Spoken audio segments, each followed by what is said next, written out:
that. But what we are looking for here is an element of accountability and transparency that can be able to show us that in the event log of what transpired in the voting time of 11 minutes, this is my audit trail. So my question to you is, where can we find your audit trail of this system that can show us event log of exactly what transpired? Thank you, Madam Speaker. Senator Otsotsi, to close the number of questions, then we go for 3 on this side. Thank you, Madam Speaker. Madam Speaker, I just want to clarify a matter. When the expert was confronted with a question to distinguish between a MAC address and IP address, I think there was some confusion there, because a MAC address is supposed to be that unique identifier that identifies. Let me process my question. That identifies a device on a network. Can you avoid answering for the witness? You just pose the question or seek the clarification so that you give them the benefit of answering that question. Oh, very well. But let me go now to the point. An IP address, in my own understanding, my 25 years of practice, is that unique identification that identifies a device on the internet. For example, Madam Speaker, when you have your phone and you want to transact on the internet, that unique number that identifies you on the internet is the IP address. I want to pose a question based on the contents of County Assembly documents, volume 4A, on page 30. There is a particular IP address 41.139.237.2.129. It has been used, Madam Speaker, 9 times. And I want to believe maybe it's because we had that one particular computer that the MCS were using to vote. That could be the explanation. But Don't speculate. Can you pose the question to the witness? Okay. Madam Speaker, you know, in this House we have a diversity of professions. And in this particular one, I have a responsibility to guide this House, Madam Speaker. Madam Speaker, I would like to know whether the ICT expert did an IP lookup. We have something called an IP lookup, where you can determine the physical location of a device on the internet.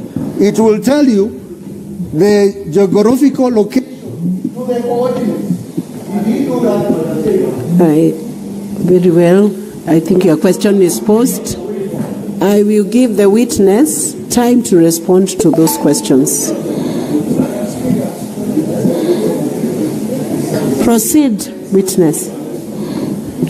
Proceed. We are coming to 3 questions on the majority side. Okay. I'll start with the last in. So you talked about the MAC address.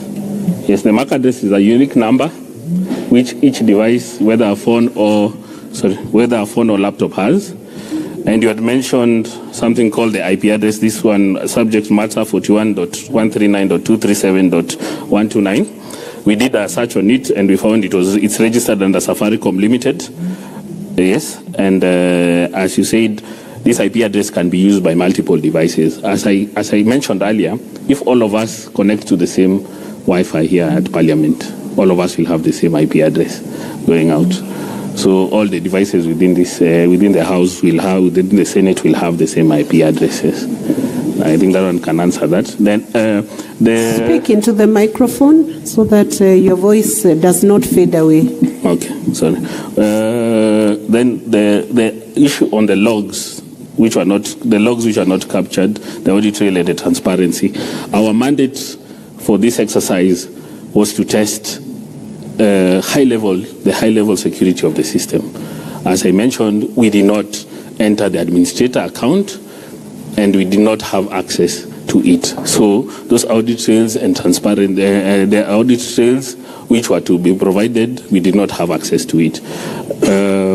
For the method or the methodology that we used to audit the system, we relied on the basics. As you have mentioned, the report is basic. You know, if something is basic and you understand, it means the person did a very good work. Because if you used technical terminologies, most of you would have said this thing is very hard to understand. And that's why we made it. The best teachers are the ones who simplify things.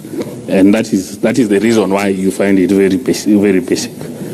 About being a certified white hacker, no, I don't possess that certification, but I possess the experience.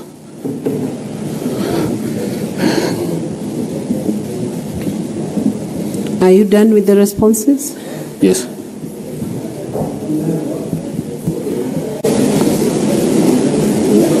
He has answered. He did not respond to your question, Senator Osotsi. My question was whether the expert did an IP lookup on those IP addresses. Answer that question. Because the IP lookup will give you the physical location of the device.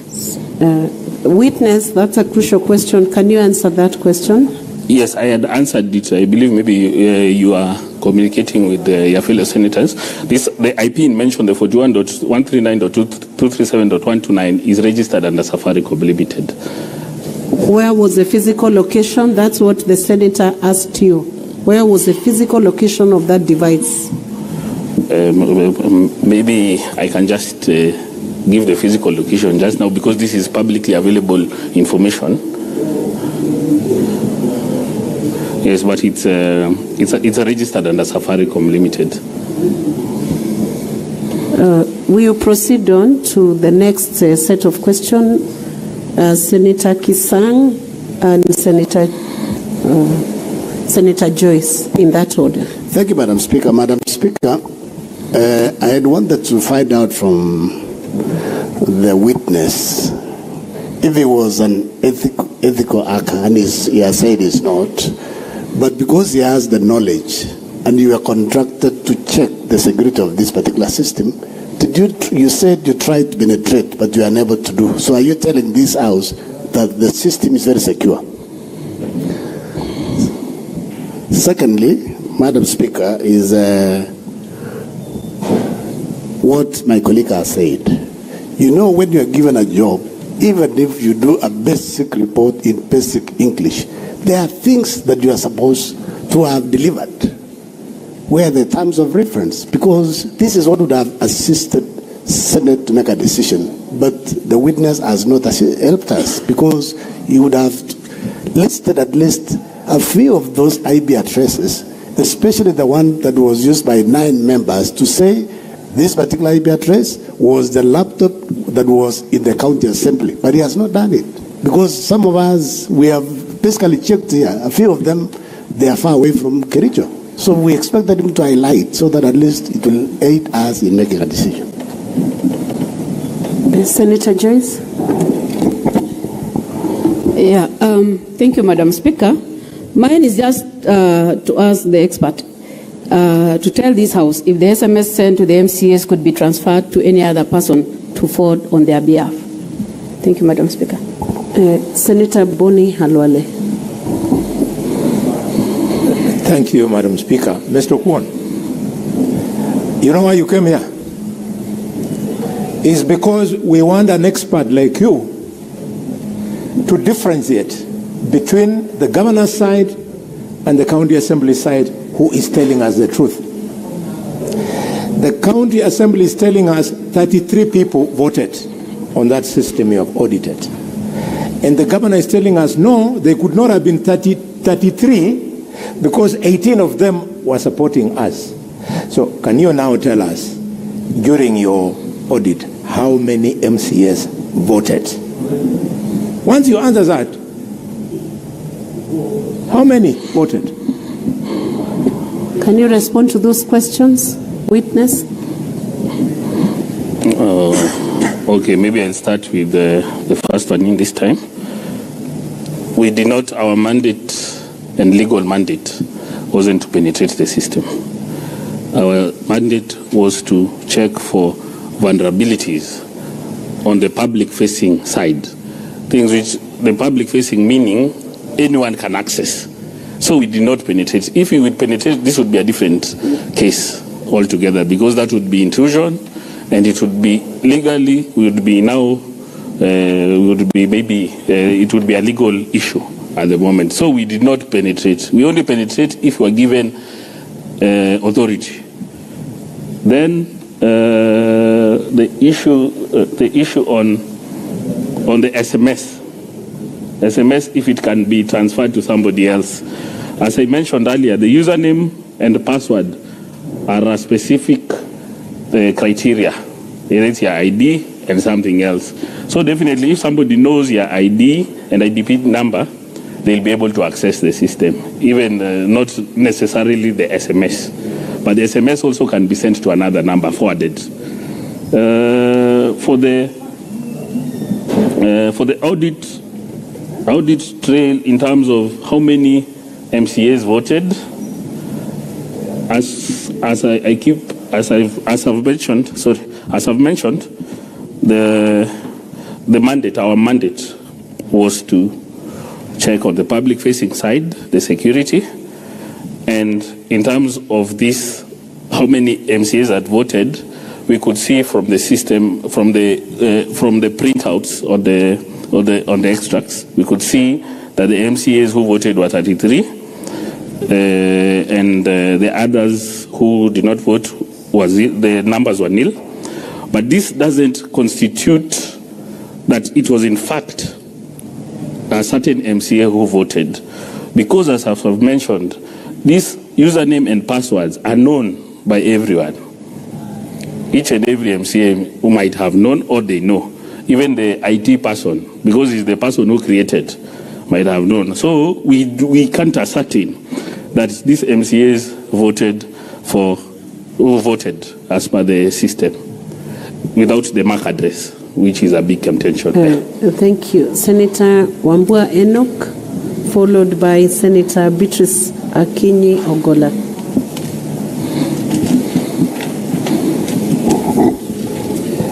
Thank you, Madam Speaker. You know, the expert was supposed to help us deal with the problem with the system. I am not sure he is really helping us.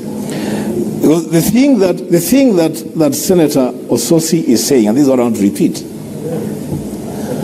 the lookup is a very simple thing to do. It's a serial search. And you have IP addresses listed there. The easiest thing for him to do, and Madam Speaker, if you allow, we can also do it here now, is to just log in and find out when that device was used, where it was used, the exact location. It would have been so easy for us to make that determination. The rest of the things that the expert is telling us, Madam Speaker, may be things that we will struggle to make a decision based on the information that is giving us. Why is it so difficult to link every vote to a gadget? Just link every vote to a gadget. This vote came from this gadget. This gadget was in Nairobi. This other one was in Bungoma. It's as simple as that, Madam Speaker. I thank you. Thank you. Senator Beatrice, you've taken out your name. Senator Okoit Omutata.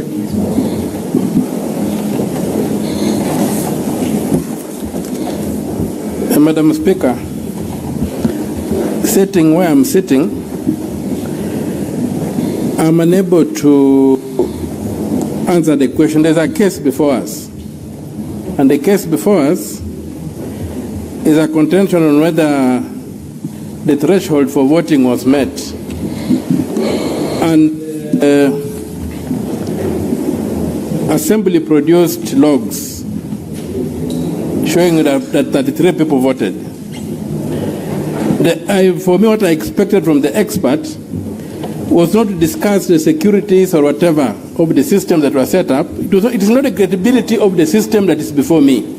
Before me is the question, was the threshold met in the assembly? How many people voted? And so I'm not seeing that question being answered. I'm not being helped to answer that question. Instead, we have entered into a very academic exercise of discussing things my friend Ladama calls crypto whatever, cryptocurrencies or something. So I really request that we be helped to answer the question, how many people voted? And I wanted an audit of the 33 logs to tell us that either they are valid or they are invalid. I've sat here from morning, that question is not being answered. Thank you, Senator Okoit. We'll give the witness a chance to respond to those questions, and we will have, and to be very brief, and we'll have the final round of questions before we close with this witness. Proceed and take the shortest time possible.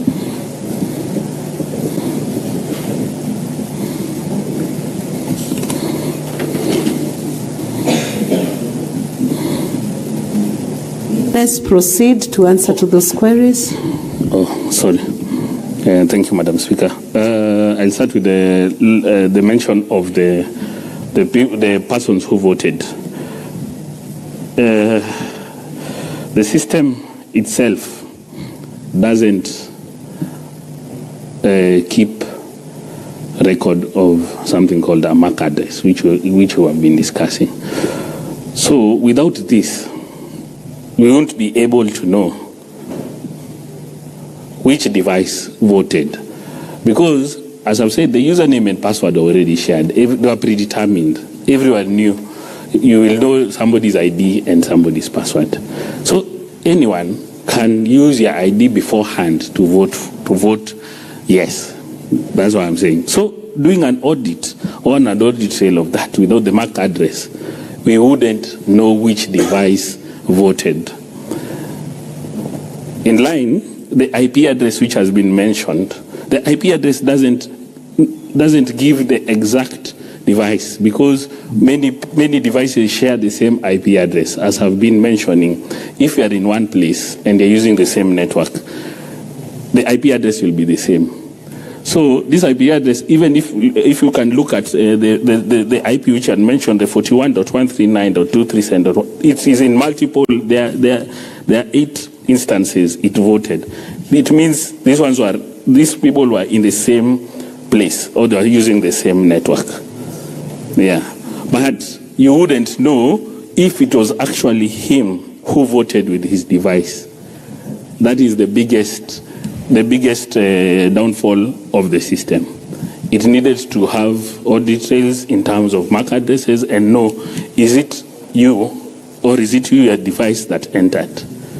All this would have been bashed out if simple mechanisms or basic things that we had recommended or have been recommended, like two-factor authentication, which when you log in sends that notification to your phone again for you to confirm. We wouldn't be having this case now, which is being mentioned. Senator Alan Chesang, followed by Senator Tabitha Keroche and Senator Mariam. That's the last round of this question. Thank you, Madam Speaker. I think my first question was asked by my colleague, Senator Kisang, whereby the IT expert,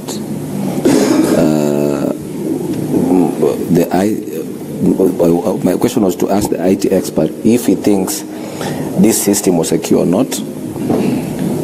And if so, maybe he should tell us if was he able to detect whether any unauthorized person who may have accessed the device, maybe to vote, apart from the MCS who were there. Thank you, Mr. Speaker. Senator Tabitha.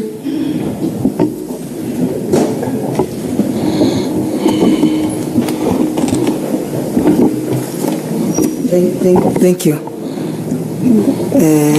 Speaker. I want to ask the witness, the ICT expert, because I know the Kenyans are following this, and they are very key to ensure that there is transparency in whatever we are doing. There is a narrative, maybe the lack of better word, narrative that has been driven by my friend, Kanso Ongoya. Because I remember there is the speaker said that we needed independent ICT experts from ICT Kenya, and the governor to bring his own expert to ask these questions. But the narrative is as if you drafted this document and your own document.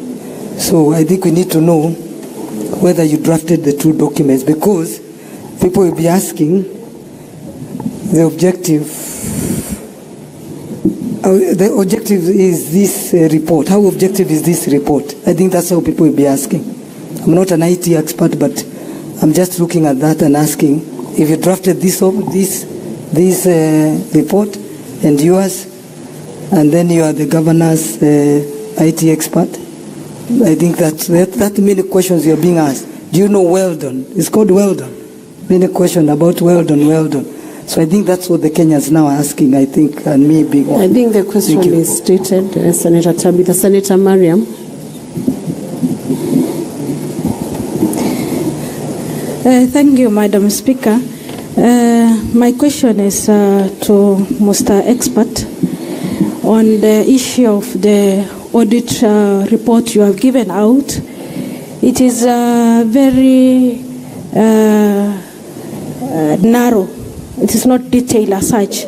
But my question is, and we have heard from MCS, so many MCS that they are undermining the systems.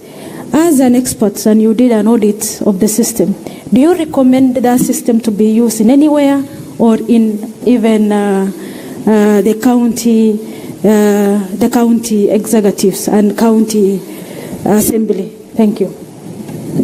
Senator Christo Asige, I will let you ask the question as the final senator who is asking this witness. Thank you very much, Speaker.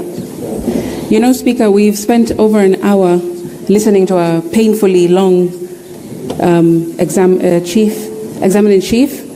Cross and Aree, only to find out at the end by the witness that really he cannot prove nor disprove the question that is being put to this House. And so it feels like we shouldn't really lay our frustrations onto the witness, but perhaps we should ask the council and its team, why did you then bring this witness? Why did you put him through all that work if you cannot prove nor disprove your case? In any case, my question is to the witness, can you at least, if you can do nothing else to help us, can you at least tell us the IP addresses? Where are the locations of these IP addresses? You've told us who it belongs to, Safaricom, which belong to 9 of those in your report, but where exactly, what is the location in the country which they are attached to, along with all the rest which are not the Safaricom one? Locations. Thank you. So witness, you'll answer that, and then counsel who procured you will answer the final question from Senator Christoph. And then we'll call it a day on this witness. Okay, thank you, Madam Speaker. Yes, let me deal with the frustration first in terms of the IP addresses, if we can locate them. As I've said, we are able to locate these IP addresses, and I've mentioned the IP address and know who was given this IP address by Safaricom. That can be done. For some of the IP addresses on this list, maybe for the IT experts or the people with IT experience, there's something called the IP version 4 addresses. And the IP version 4 addresses have been used, they have been overused, and they are no longer available. So there's something that ISP providers use, which is called a shared IP space. Because we have exhausted all IP version 4 addresses up to now. That's why you can see on page 30, there's an IP address starting with 105.161. That 105.161 can be used by multiple ISPs in terms of Safaricom, in terms of Liquid Telecom, in terms of 190, because we have exhausted all these IP4 addresses.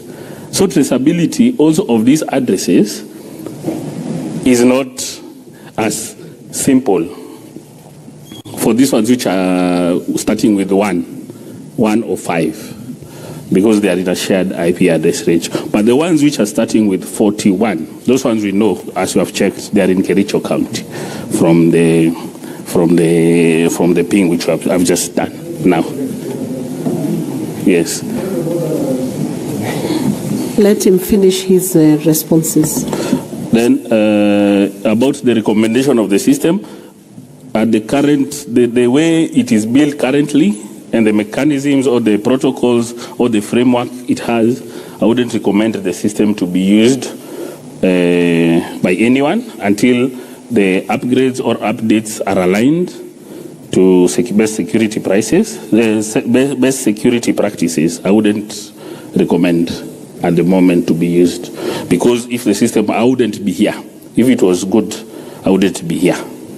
Then an authorized person accessing the system, that is true. We can't, to be frank, the system doesn't allow you to know if it's an unauthorized person, because, as I said, the credentials were already shared and everyone knew the credentials. So I can access that system wherever, even I can be in Kericho and access, but we wouldn't know if somebody used my credentials to access my portal, because there's no security protocols in terms of to MFA, which would send a notification to your message so that you approve the access.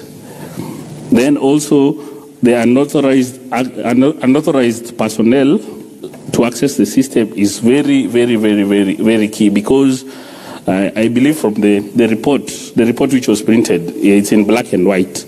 There is on page, maybe I can just take you on page,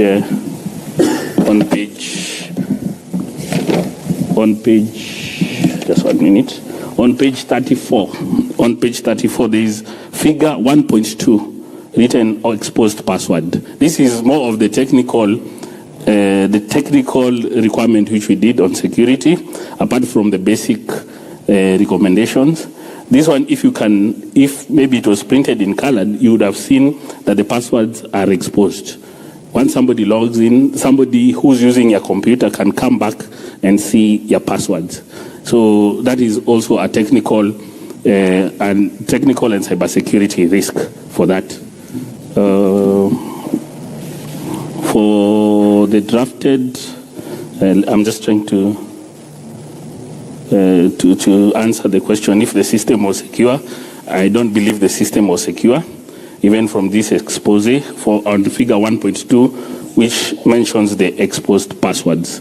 And that is already a very major flaw on that system. Thank you. Senator Sotsi, you have an issue of intervention. What is that?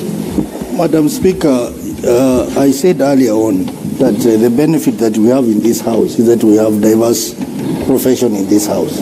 I happen to be one of those profession in the ICT industry, and I cannot sit here listening to information that is misleading. I do not want to contradict him any further, but I would request this house take 1 or 2 minutes to do a simple task that is called an IP lookup, just to determine what is the physical location of this IP address 41 dot something that was used 9 times. Let me guide Madam you. Speaker, that will really help this Can I house. guide you, Senator Osotsi? Ask the witness to do that, because he's the only one who can respond to that question.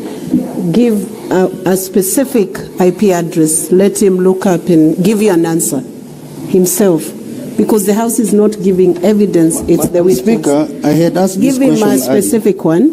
I had asked this question earlier, that IP address I'm guiding you so that you get what you are looking for, because you cannot give evidence from the Senate. Yes. You have an intervention. Let's finish with Senator Sotsi. Madam Speaker. Let's finish with the IP address 41.139.2. Can you take it up and look it up and give an answer right away to the House on where that IP address leads you? 41.139.237.129. We can do a 1-minute lookup, and I can guide this House further on that, how that can be done. So, I'm already on intervention. Allow Senator Osotsi to finalize with his intervention. So I would like have the some IT. order. I like the Senator Eddie, wait. I like the IT people to. He's on a point of intervention. Senator Joyce, you wait. Just I would like the wait IT until people, he finalizes that exercise. I would like the IT people to give us a screen, maybe to go to the internet, and then I will demonstrate that. You can. The I'm witness. on a point of order. Senator Osotsi, can you follow the guidance of the chair? I have guided you correctly. Give that IP address to the witness who can give evidence before this House. You cannot give the evidence yourself. We want to hear what his response is. You can always cross-check before you vote so that it guides your vote. Very well, Madam Speaker. Madam Speaker, I was saying that because the expert will need the assistance of the IT room. They have to display that on the screen. No, we are able to counter-check when we recess to before the vote.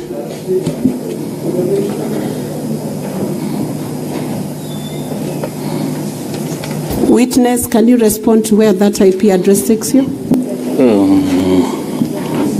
The IP address in question is the 41.139.237.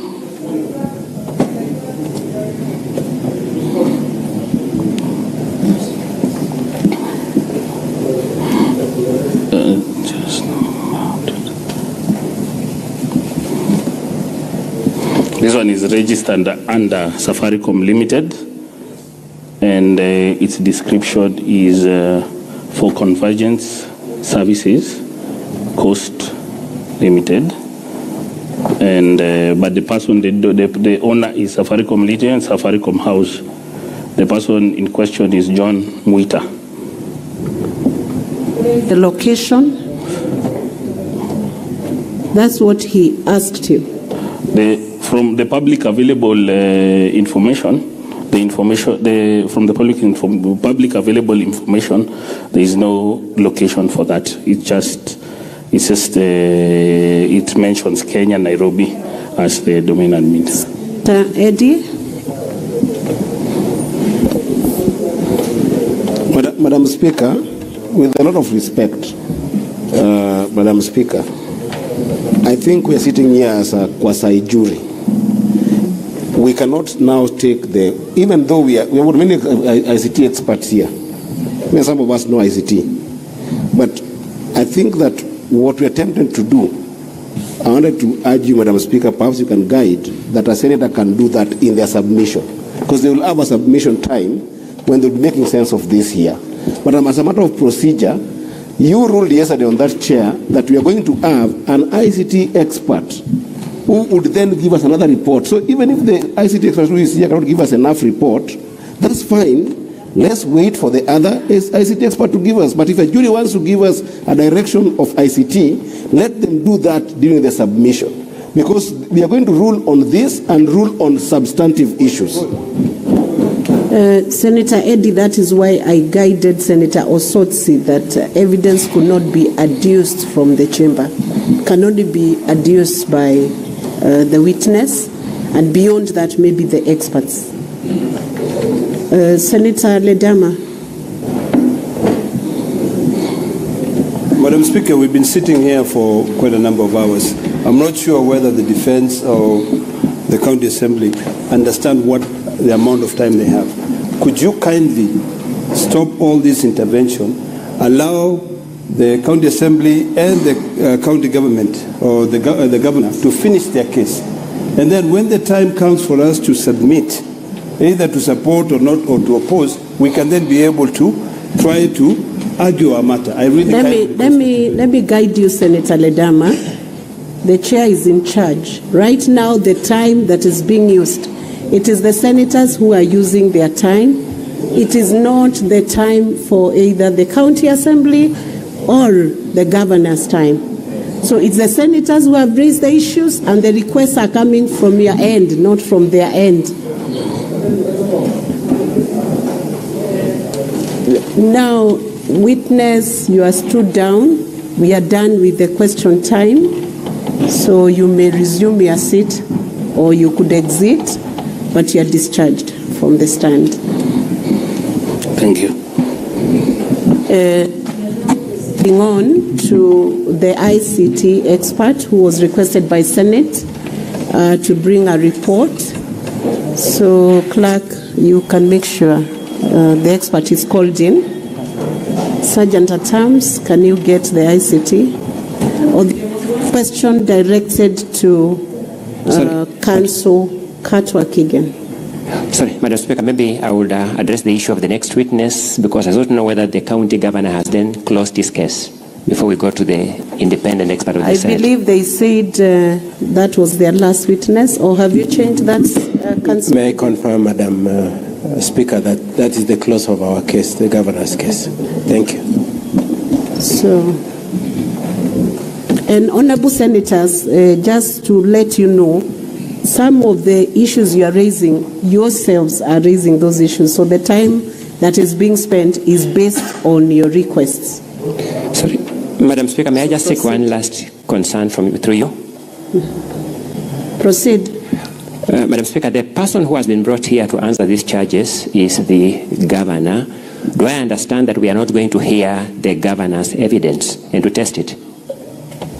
Senator Council Ongoye, I would hope you concentrate on how you manage your case, because the Council for Governor has said that is the close of their case. Once they declare that, I believe they are competent in their submission to that respect. Thank you, Madam Speaker. Thank you. So we can proceed on to the ICT expert.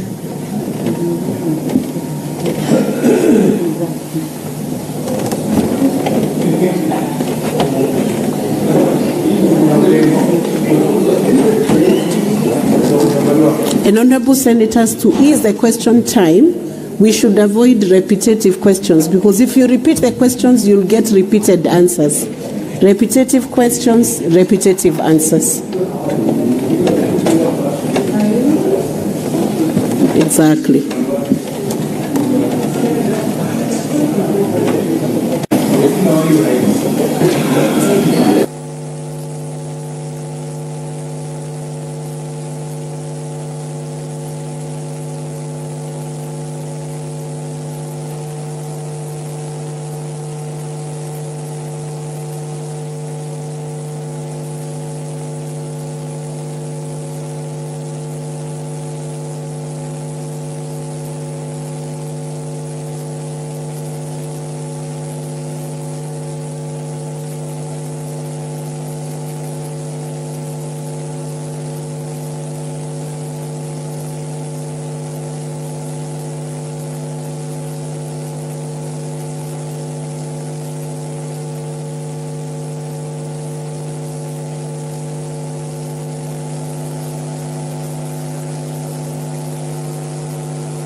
Is the witness within the precincts of Parliament? Or have they, where is he or she? Okay.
Clerk, can you please administer the oath to the ICT authority experts?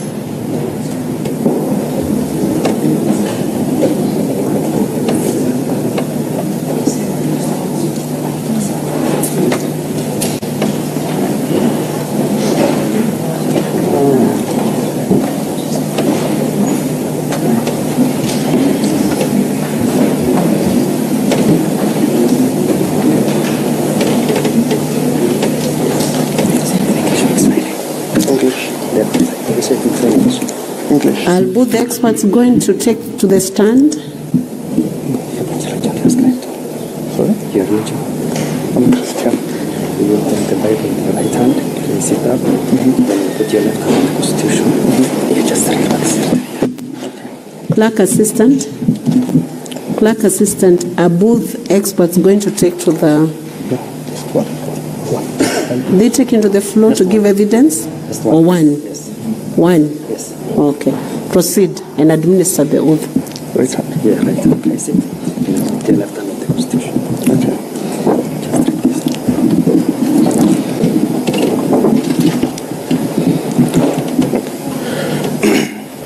I, Philip Irode, do solemnly swear that the evidence that I shall give before the Senate in respect of the matters before the Senate shall be the truth, the whole truth, and nothing but the truth, so help me God.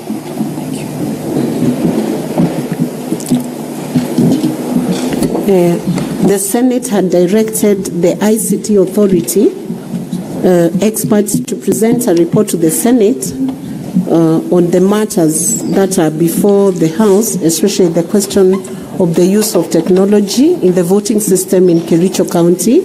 You are conversant with that request? Yes, ma'am.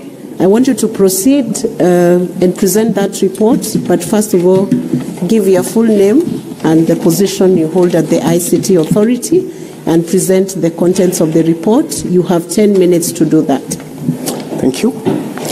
My name is Philip Irode. I'm a Deputy Director in charge of Information Systems Security at the ICT Authority. We received a request from the Senate through our PS, Ministry of State Department of ICT and Digital Economy, that they require the assistance of the ICT Authority to look into issues of the Kericho County, to look into the issue of the Kericho County Assembly voter system. Our CEO sent a response to the clerk, that was yesterday, appointing myself, Philip Irode, and my colleague Joan Mukera to come and address this particular request. We came in, had a brief, and given that we had not initially received a formal letter, we had to sort a letter to take it back to the office for purposes of the normal guidance as per government protocols through the accounting officer. We later came with the nominations of our two names and looked at the system. This was in the presence of both parties from the County Assembly, the Senate, and of course the Governor's Office. The system that we were looking at is a voting system, which is a web-based voting system. The system is hosted off-premise and out of our country. And our initial URL search indicates that the system is published at IP address 178.162.234.23. And from the interactions, which is basically the initial assessment that you do from the interaction with the system owners, it's an in-house developed system where the local staff have developed the system. It is managed and administered by the head of ICT, who is the super administrator. We looked at the system based on the scope of the request that was articulated in the letter. And of course, being professionals within the industry, we were guided by processes which are basically information security frameworks that guide our work. This includes ICT authorities, information security standards, as well as other global information security practice standards. We looked at it, and of course, we had 5 specific questions that we were meant to answer, which we have answered, and the details which are basically as articulated in the report that we have provided before this House. Question 1 was, did an electronic voting process take place using the system? And of course, we have looked at the system based on the logs which you were able to access in the presence of both parties, and we found out, yes, an electronic voting took place using the referenced URL as presented in the report and with the logs that were provided. The second question, Madam Speaker, was, is the number of MCAs who voted on the impeachment of the governor verifiable? This was also based on the logs extracted from the voting module as well as the system events module. And the answer is yes. The number of MCAs who voted to the impeachment of the governor is verifiable. The third question was it possible for any MCA or any other person who had a link to vote on the motion on behalf of an MCA or another MCA? The answer that we provided is no. You cannot vote for any other person or an MCA with the link provided alone. You need to have both the username, which in this case was the IPPD, and the password, which was the ID number. Question number 4 was, how many MCAs voted in the affirmative on the motion to impeach the governor?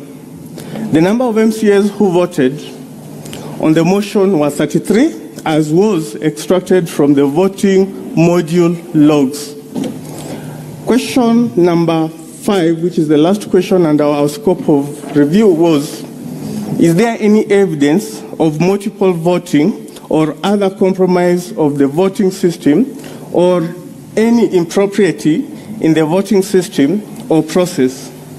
Our response to this question was, from the evidence provided, and the access logs collected from the voting system logs and the admin and system events log module, there is no evidence of multiple voting. Neither is there evidence of other compromise of the voting system and or any impurity in the voting system and the process.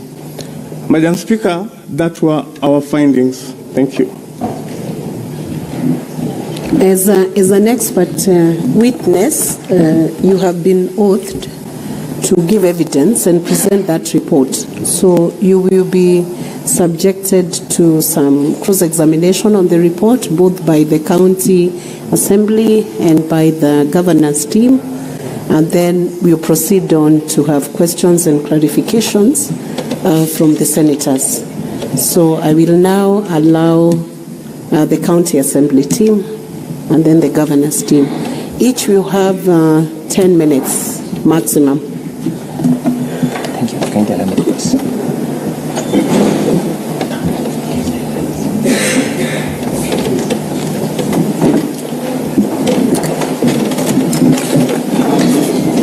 Sir, I have very few questions for you.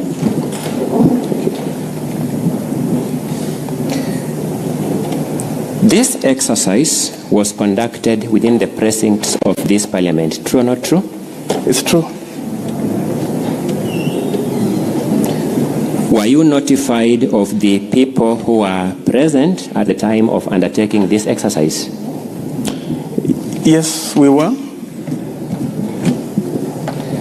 You did this exercise in the presence of the people representing the governor's team, the people representing the county assembly, and the administrative staff of the Senate. Is that the correct representation? Yes, it is.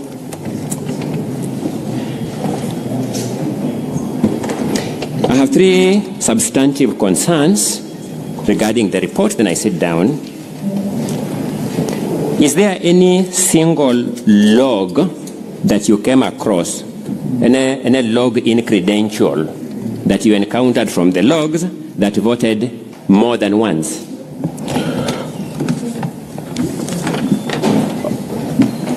Your question, the answer to the question is no.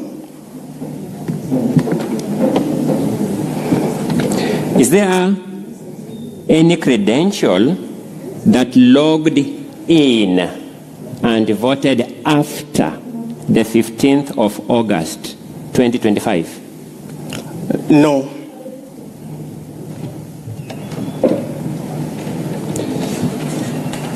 Let me confirm that. No, there is an officer of court, an advocate, who told this Senate that he actually logged into this system and managed to vote after the 21st. Did you come across that log in the system? No, we didn't come across such a log in the system because the voting had already been closed. Did you see the logs used by the admin of the system to log and undertake any activities in the system? Yes, the logs are clearly marked when an admin logs in and when a specific user created into the system logs in. Did the admin logs themselves cast any vote? No. That is all for this witness.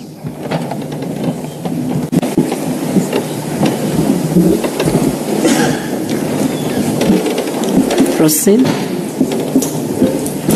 Madam Speaker and the Honorable Senators, I'll share the 10 minutes with the Senior Counsel Katwa and Wanyama. I'll only ask two questions.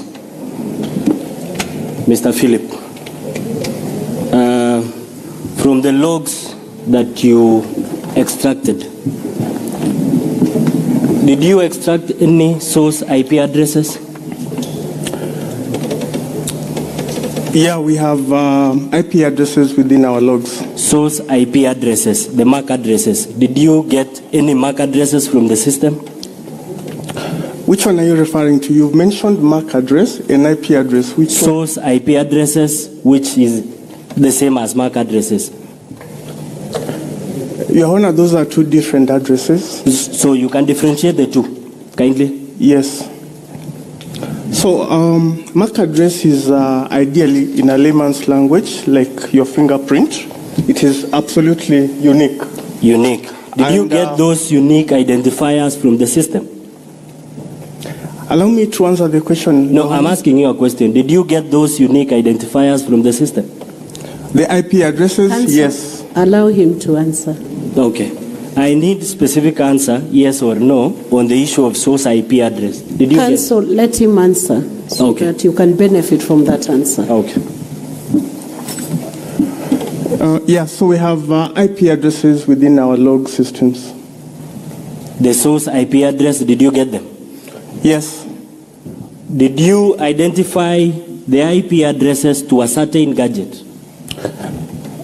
Your Honor, based on system configuration, logs are part of system development, and ideally, most system development prescribe the IP addresses, because ideally with an IP addresses, you have the ability to geolocate where that particular device is.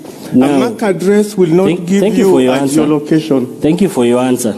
So, from your answer, it indicates that you could not tell which location this IP address was from. It's the opposite. From our answer, we could be able to say where the IP address is from, because... Have you indicated that in your report?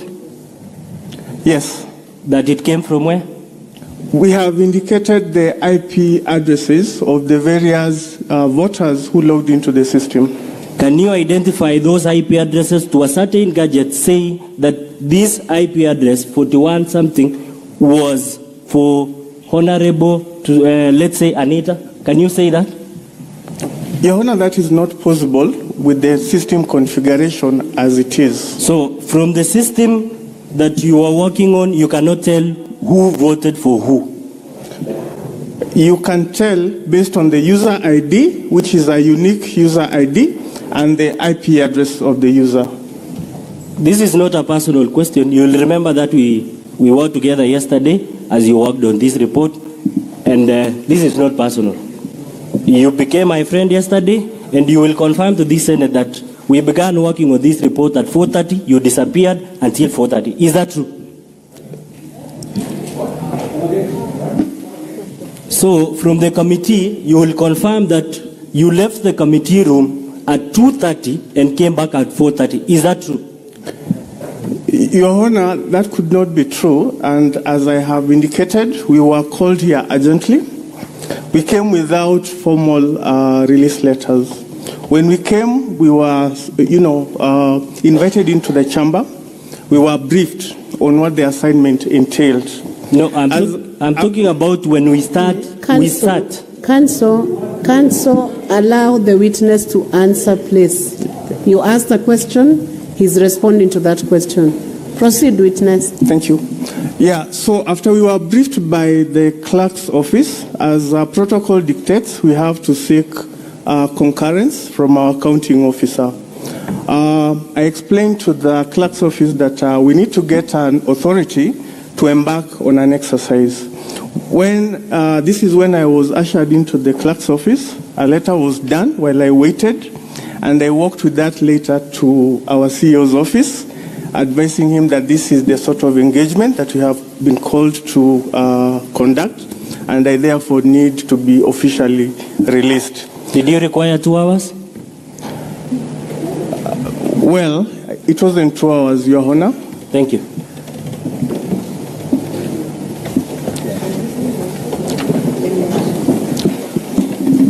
Mr. Witness, expert witness, I'm going to ask you a couple of questions in a few minutes. Just to follow up on the question which my colleague asked you. Who called you yesterday and you left the Senate-sanctioned audit for more than 2 hours? An activity that was time-bound. Who called you to go to that event? My CEO, Your Honor. Your CEO? Yes. Thank you. What did the CEO tell you when he called you to leave a Senate-sanctioned event? Well, as I have explained, it is a practice that as a public officer who you have to get approval or express permission. Did you require approval when the Speaker has already issued a directive and you are in the presence of the House, the House of Senate?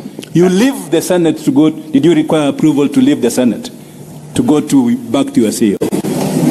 I think I was given a letter requesting us for the services which I had to deliver to our office for approval and clearance. Did you become hostile to the team by the governor's team when you came back? Did you become hostile to the team by the governor when you came back? I'm not a hostile person. You are not a hostile person? No. You asked a specific question yesterday, which he has asked you, and you need to tell the Senate. This question is in the mouth and minds of all senators today. MCS accessed this system using a gadget. Is that correct?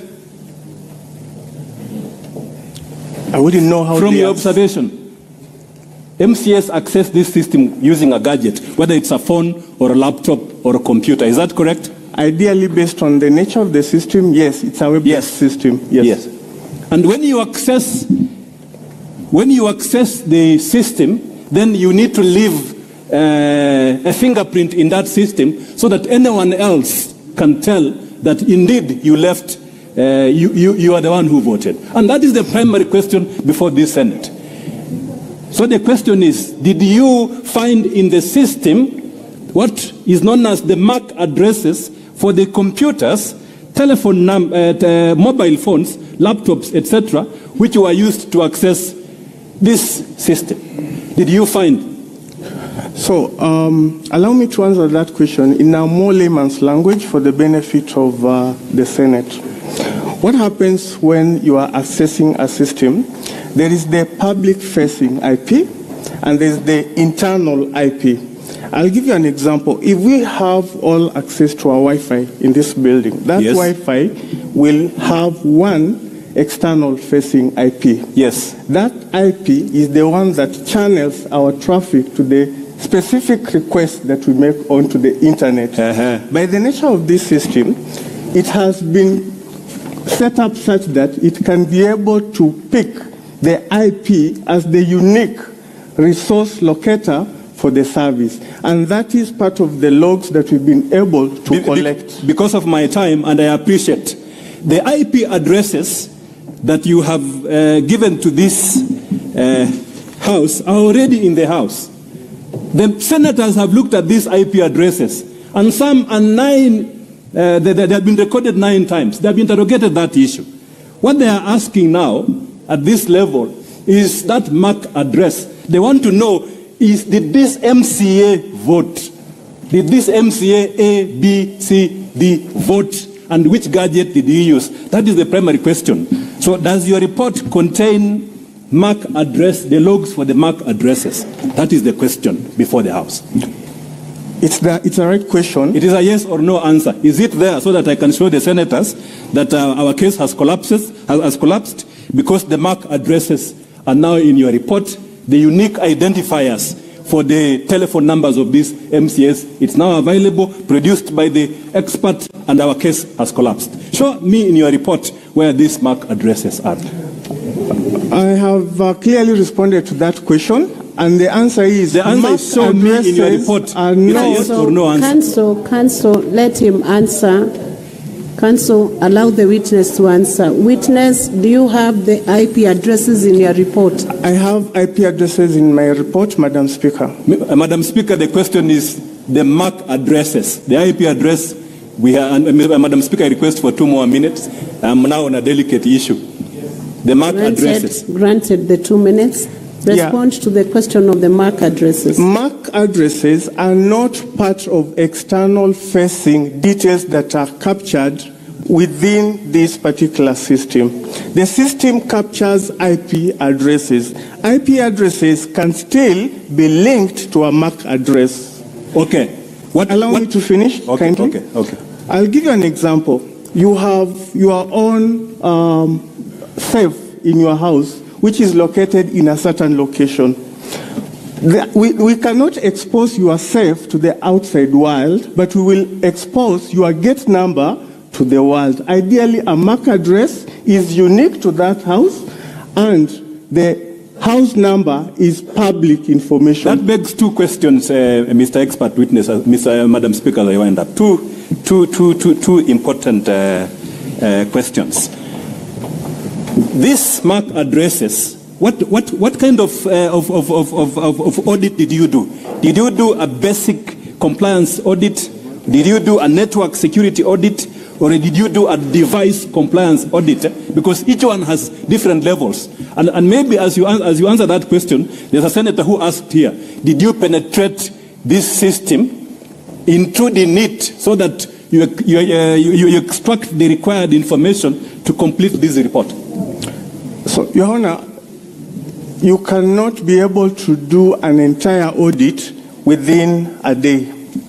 Our letter was very clear. We target our exercise in answering the 5 questions, and we targeted our efforts towards what activities will give us the response or the answers to the clerk's questions as directed to our CEO. Did you do a search on all these IP addresses to tell the senators that these IP addresses are not located in Nyahururu, Bomet, Nairobi, or Embu? Did you do a search address in your audit?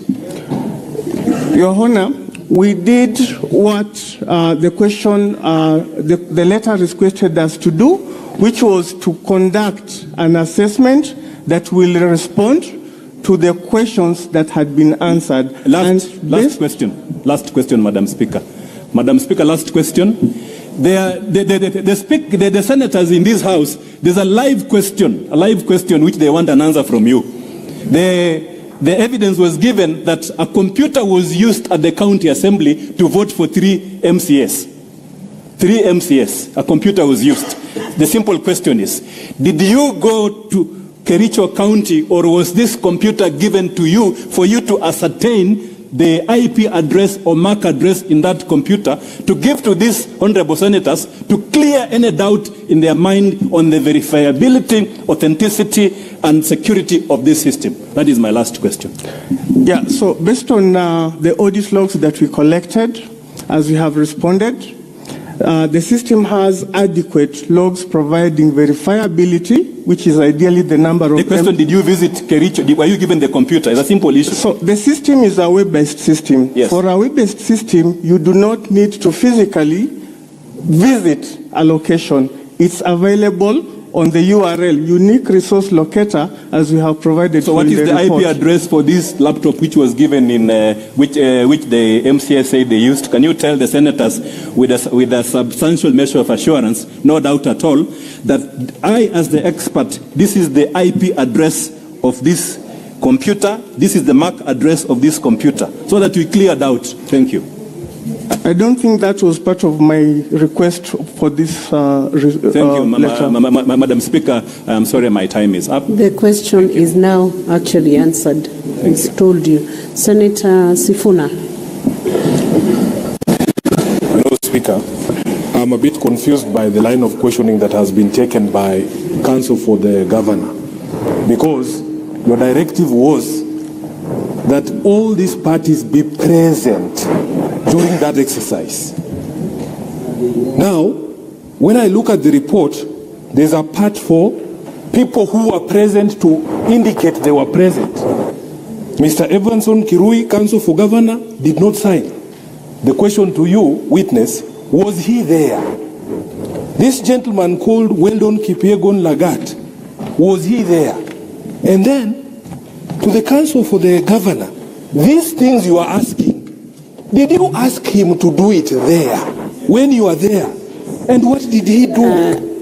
And then why would you refuse to sign that you are present? Those are the questions I want to address. And Senator Sifuna, before those questions are tackled, you could resume your seat. Let's take a direction on how the senators will now engage with that report and that witness. Then those questions will be tackled in that session, because that's not an intervention on procedure. It's actual contents and questions to the witness. So, honorable senators, we have about 15 senators who would like to ask questions. And we must limit the time within which this gets done. So we'll have to agree that every senator should either ask just one question, if we have to cover all, and if we ask 2 questions, then we'll have less of senators requesting for that intervention. So we do 1 question per senator. Is that agreeable? We need a consensus.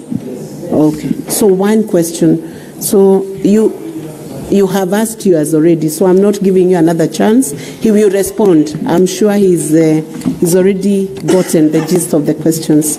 Senator Chute Mohammed. You take about 5 questions and then you respond, and we go to the next segment of questions. Thank you, Honorable Speaker. A witness from the MCA. Your time is 1 minute, and the clerk, you'll be strict with your time. 10 seconds is gone. Sorry?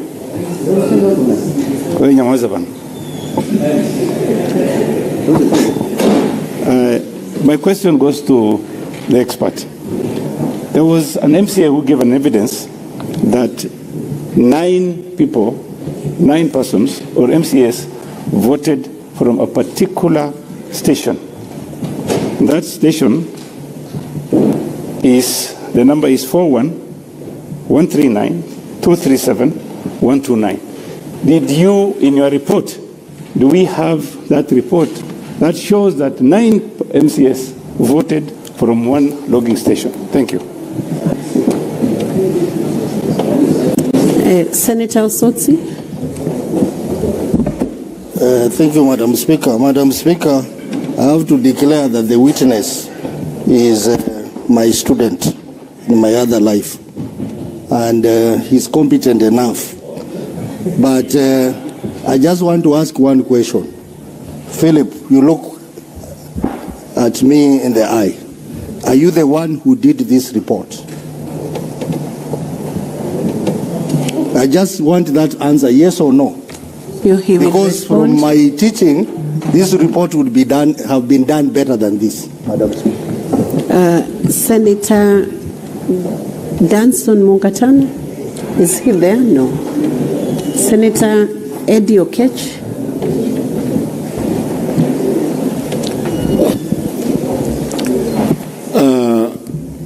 I know this question might have come from the council side, but I'm going to ask it for my own consumption. Did everybody vote on the day of the voting or otherwise, in your best knowledge? And if that happened, then was there people who abstained in the system, or people who voted otherwise no? Or everybody who voted yes in the system that you audited? Senator John Nyoto, that's the last one, then we have answers. Thank you, Madam Speaker. The matter before us and why the ICT expert had to come is because the governor's side has argued that there are some MCAs who voted for others. And so it's very important, Madam Speaker, for the ICT expert to tell us. This MAC address is very important because IP address, as he has explained to us, was the ID number. And if somebody wants, for example, to know my ID number here, they will know it, so they can vote for me. If the only leeway to get into the system is my ID number, it is known, it's in the office. So this MAC address was going to be very important. And Madam Speaker, the ICT expert should tell us about the address where the gadgets that voted were. Time up. Witness, please respond to those questions first before we take the next segment of questions. Okay. Yeah. So I'll go by the order in which they were presented. The first question was if the opposing side had their team members present. That is in affirmative. Yes, they were present. The second question was There's an MCA who alleges that 9 persons voted for a particular. 9 persons voted, repetitively, using IP 41 something. You had more questions from Senator Sifuna. There were about 3. Well, I captured the aspect of the team's availability. Yes, they were available, and they opted not to sign the report. And when we were extracting the logs, we even had concurrence on this report at some point until they decided not to sign it. I hope that answers your question, Mheshimiwa. Number 2 was if the specific IP that appears 9 times indicates that one person voted 9 times. Ideally, as I've indicated, Madam Speaker, this is a gateway, and I think from my basic understanding, most of these county governments have Wi-Fi, and this could be the IP address that have been assigned to the Wi-Fi gateway, and therefore, if at all you are connected to the Wi-Fi, your device is actually assigned that specific IP as a public-facing IP, and therefore, the system logs pick that specific IP as part of the logs. To respond to my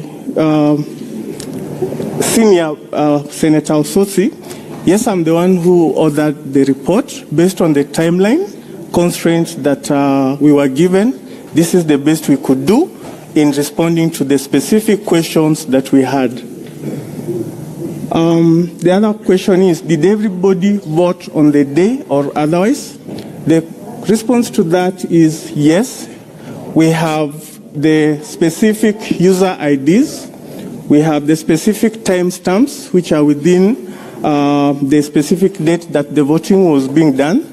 And we have logs of votes done, and of course the other people who did not vote as part of the logs that we presented. The other question is, were other persons voting for any other person? That question has been answered in our report as question number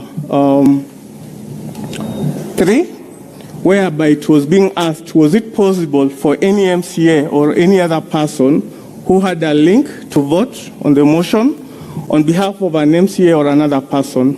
Ideally, if you have the link alone, you cannot vote, but you need to have the username, which is the IPPD, and of course, a password which is unique to an individual. Thank you. Senator Wambua Enoch.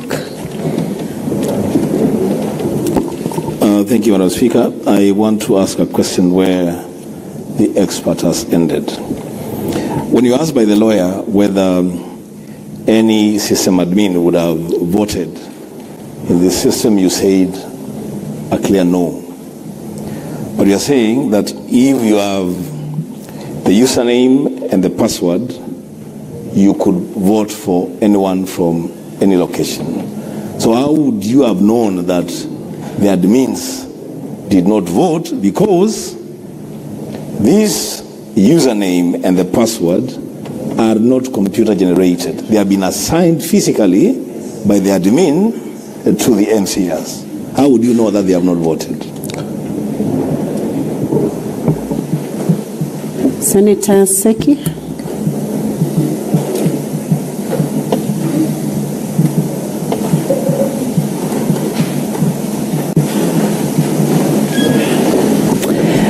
Thank you, Honorable Speaker. I think that is the question I had because I wanted to know if somebody has the username and the password, and now we have heard from one of the MCAs by the name Berir that he was unable to,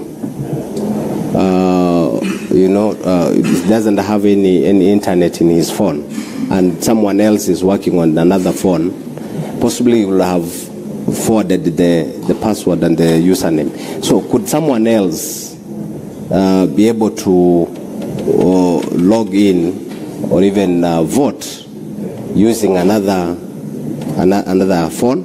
And that is the question I really wanted to know.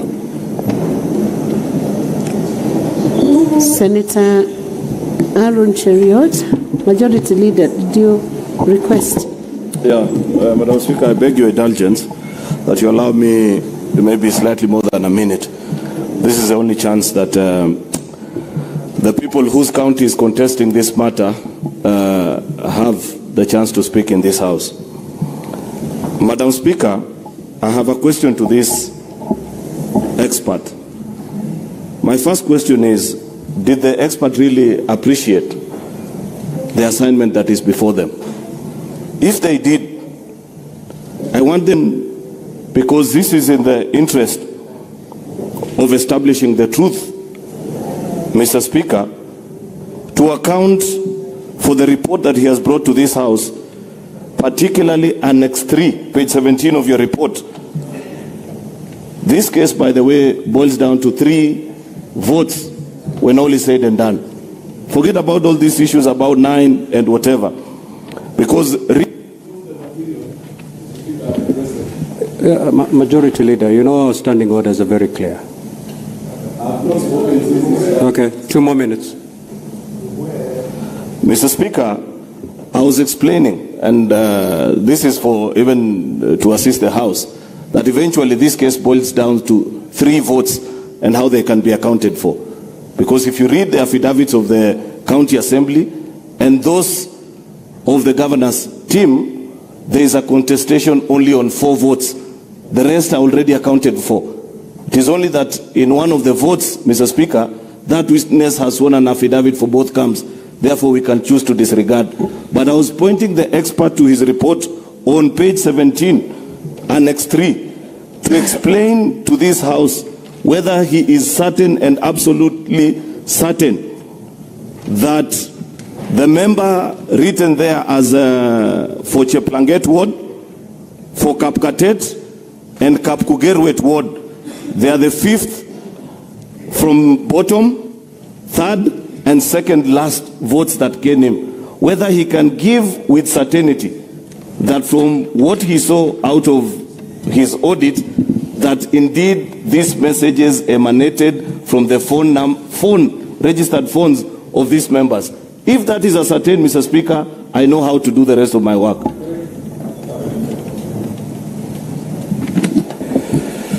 Senator Onyonka. Thank you. I wanted to take you back to the question that Wambua had asked. And we go back to page 5, and that is question number 3. You say, the question you were asked, was it possible for any MCA or any other person who had a link to vote on the motion on behalf of an MCA or any other MCA? Then you say no, and then you qualify it by saying you need to have both the username, that is the IPPD, and the password ID number. What you may not know is that when presentations were being done yesterday, we were informed that these names and numbers were freely given to everybody in the assembly. In other words, the private ID numbers and whatever that was being provided for had already been circulated. Senator Wokoli.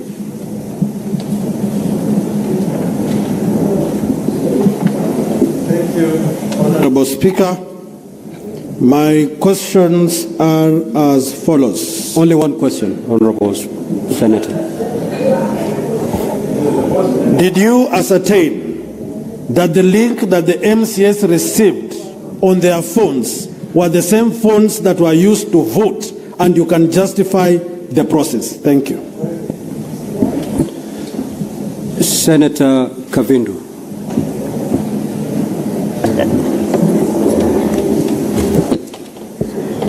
Chair, Speaker, thank you.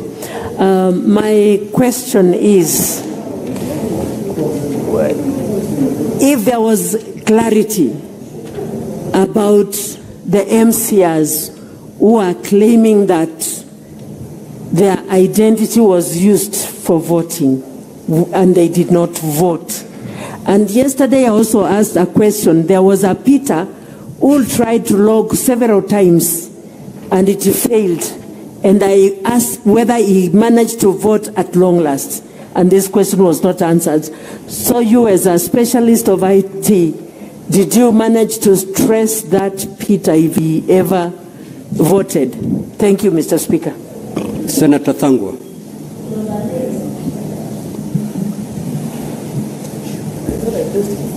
Thank you very much, Mr. Speaker. My question is very simple.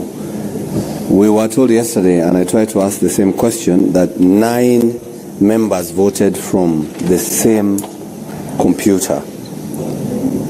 Can you, Mr. Speaker, request that we have the 9 members try to vote as we see? Then we see how long it's going to take. From there, Mr. Speaker, we'll be able to know how much time that 9 members can use one computer with different IDs, different IPPDs, and they are going to vote, Mr. Speaker. So if you can direct that is being, can be demonstrated to us how 9 members can vote from one computer, Mr. Speaker. Senator Mogene. Yes, when a witness, there is a question that is troubling us, and we want to be sure from your evidence this evening, if somebody has a link and he has a username and a password, can that person vote for another person? You got me? You have got the link, you have the username, and you have the password. Can you vote for another person using any gadget? Okay, proceed to respond to those, and then I'll have another set for you. Proceed. Yeah, so the first question was asking whether, as admin, you could vote for an MCA. The answer to that is no. If you have logged in as admin, you need to log into the system as a registered user who needs to cast their vote, because from the logs, each of the MCAs who voted had a unique number that enabled them to cast a vote. The second question is if any other person can vote for the MCA with the username and password. As I have clearly indicated, that is possible only if you have the MCA's IPPD and the password, which is the ID number. And the same answers the last question that has been cast by the senator who just took his seat. There was the issue of certainty based on page 17. And ideally, what we are trying to do here is to provide a correlation. The system has 2 modules. There is the system events module, the system security events module, and there is the vote activity, the voters module. So to address issues of source IP, as had been earlier questioned by the other council, we managed to actually map each of the vote cast with the IP, because this was an aspect of contestation that the logs that we have do not have IP addresses. But from the annex that we have provided here, from the voting module and the system events, you can be able to correlate this based on the unique user ID and the timestamp under which that particular activity did happen. And this is basically to ascertain that MCA so-and-so cast his vote at this particular IP address and this particular timestamp. The other question was if I have an ID, and it was actually an issue of clarity where I was being told that it is common knowledge that within the county, ID and passwords are already circulated. My response to that is not within my knowledge, because it's unique to the county, and I wouldn't have really known, because it is a culture issue within the county if that is their practice. I was also asked to ascertain the link and the voting process. As a practitioner within this field, we are guided by principles, and just to make sure that we were doing a good job to this assembly, we made sure that there is a checklist that assists the county to conform to standard global practices and standards, as I had indicated within my opening remarks, which is the Information Security Standard, as well as the ISO standards, and any other data protection, as well as Computer Misuse and Protection Act. So we are guided, and we provided that checklist to the head of ICT for the county, who responded in affirmative, and we have been able to receive some of those documentations to validate our report. So the process of whether to ascertain that the URL that was provided and the voting process, that is a documentation issue which we have been able to be guided by the documentation that was provided. The other question was, we identify the number of users, the identity of users who are able to vote for each other. As I have said, you can only vote for each other if you have that particular MCA's IPPD number and the password. But with the link alone, you cannot be able to do that. The issue of 9 people voting, I think the senator was asking whether that can be a proof of concept within the House. It is upon the speaker to decide. Then the last question was, with the link and password and username, can you vote? Yes, that is the answer. You can vote if you have both 3 parameters together. Thank you. The question by Senator Richard Onyonka. I responded, sir. Okay. Yes. Mr. Speaker, I think you understood where I was. You were not aware that we had been informed in the evening, in the morning yesterday, that all the MCAs and the other members were actually given the numbers of their colleagues in terms of their IDs and their IP numbers.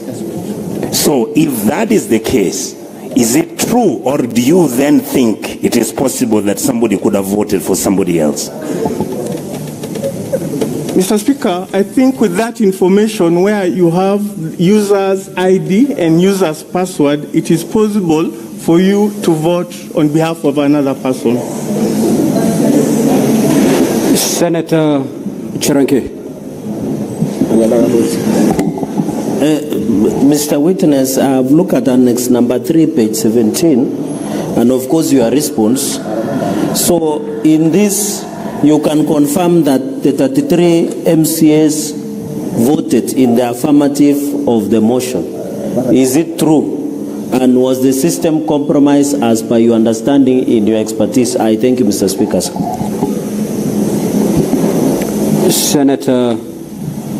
Senator Boy. Senator, then log out, Honorable Senator, please. Yes, Senator Fak, you may proceed. Thank you, Chair. You said that given the fact that the login credentials were shared amongst all the members of the Assembly, and that somebody could have voted, for instance, I could have voted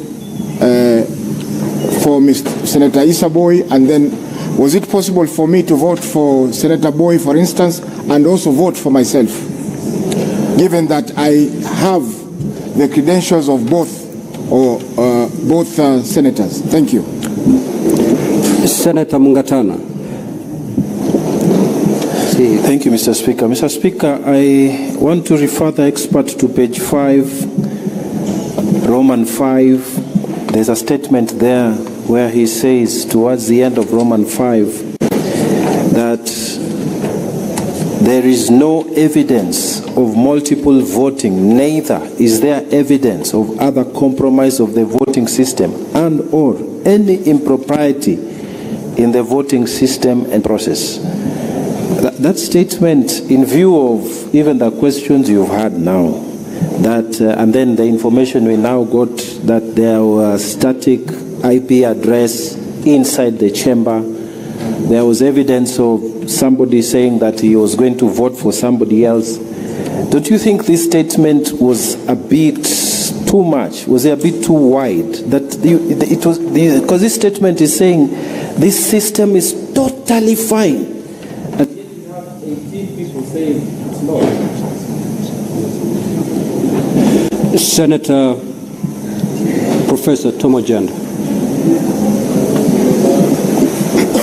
Mr. Witness, to the point, at page 14 of 22, you confirm that there were no abstentions, 33 votes to the affirmative.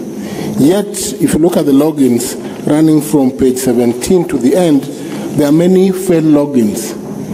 Would you verify whether the logins were by the MCAs who were voting? Number two, was it a concern to you that all the votes were yes and there was no person voting in the negative? But lastly, is this an agreed report?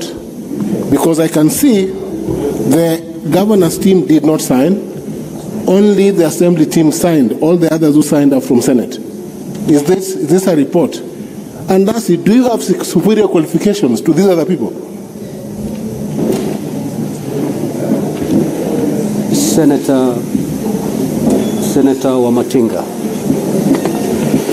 Thank you very much, Mr. Speaker, sir, for giving me this opportunity. Mr. Witness, is it your evidence that indeed, and I want to refer you to page 16 of your document, and specifically bullet 3, voting process integrity. Is it your evidence that despite the fact that we've been informed that credentials of logging in were shared, that then the integrity and privacy of the voting was guaranteed? Then, in bullet number 5 or 6, you said user training and awareness. Evidence provided in this, testimony provided in this house states that there was no training. Is it then your testimony that that training was done? Then the last question was, did you get to see the source code and see whether there was limitation of the number of people who could vote in a certain string? Was the system in the source code, if you inspected it, geo-fenced, or was it accessible from any part globally? Then... Senator Crystal Asige.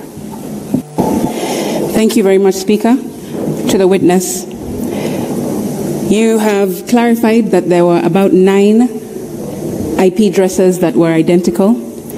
Can you also verify if there were any others that were identical of the 33 votes casted? And can you verify from that list of 33 votes where each IP address is attached in terms of location? Senator Kinyua. Thank you, Mr. Speaker.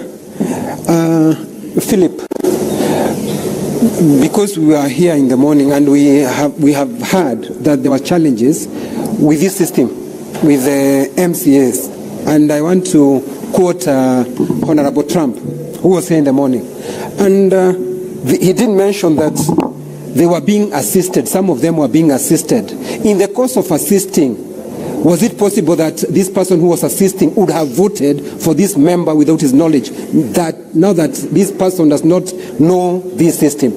Thank you, Mr. Speaker. Senator A.D. Okech. Then log out, Honorable Senator. Okay. Senator Mofire. Thank you, Speaker.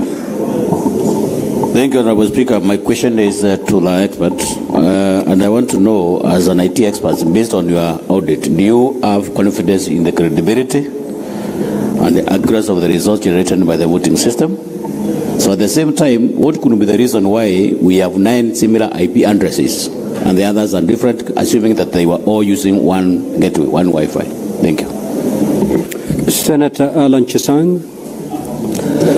Senator, proceed, Honorable Senator. Yeah, thank you, Mr. Speaker. My question to the IT expert. Now that on page 5 of your report, you had mentioned that it is not possible, Roman 3. That is a question of Roman 3. You had mentioned that it was not possible for any member of the county assembly to vote for another member. But again, now you've said that it is possible if they have their IPPD address and their ID number. So does that mean that your report, you're not sure of the report that you made?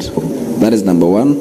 And also, does that mean that you can also not assure us that this system is secure? That is number one. And also, maybe you cannot also confirm that you cannot detect. Senator Perez Tobiko. Thank you, Mr. Speaker. Mr. Witness, being the expert that you are, if you are the one putting up this system, setting up the system, are there other safeguards you would have put in place to secure the system and make it foolproof? If you have other suggestions, if you would have done it differently. Thank you. Senator Shakil Abdallah. Thank you, Mr. Speaker. Mr. Speaker, my question is, since it has been established that it's possible for others to vote for others, is it possible to establish the gadgets which were used? Because all the phones are registered under certain names. If I use my phone to vote for Fatma, it will show it is my phone which was used. Is there a way to know that it was my phone used to vote for somebody else? Thank you, Mr. Speaker. Senator Okenyuri.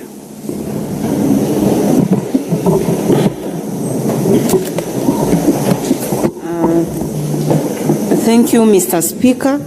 I would also wish to know on how long the system was open to allow members to vote. And finally, how do we know if the 9 people who are voting was one person who was voting 9 times? Thank you. Senator Olekina. Thank you, Mr. Speaker. Mr. Speaker, I just want to refer back the witness to the report.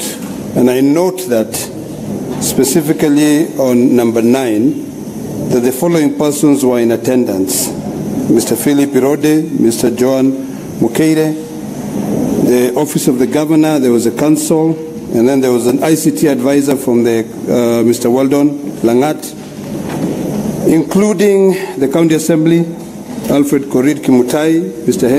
Hilary Kiplangat, and then you had the Senate Secretariat, Mr. Zakayo Mogere, Innocent Baya, and Miss Marianne Karanja. The question that I want to ask you is very simple. This report, although you are the witness standing there to be able to submit and to present the report, were you the only person who came up with this report, or this report was a joint exercise by all those people who, by the resolution of this House, ended up carrying out this exercise? Thank you, Mr. Speaker.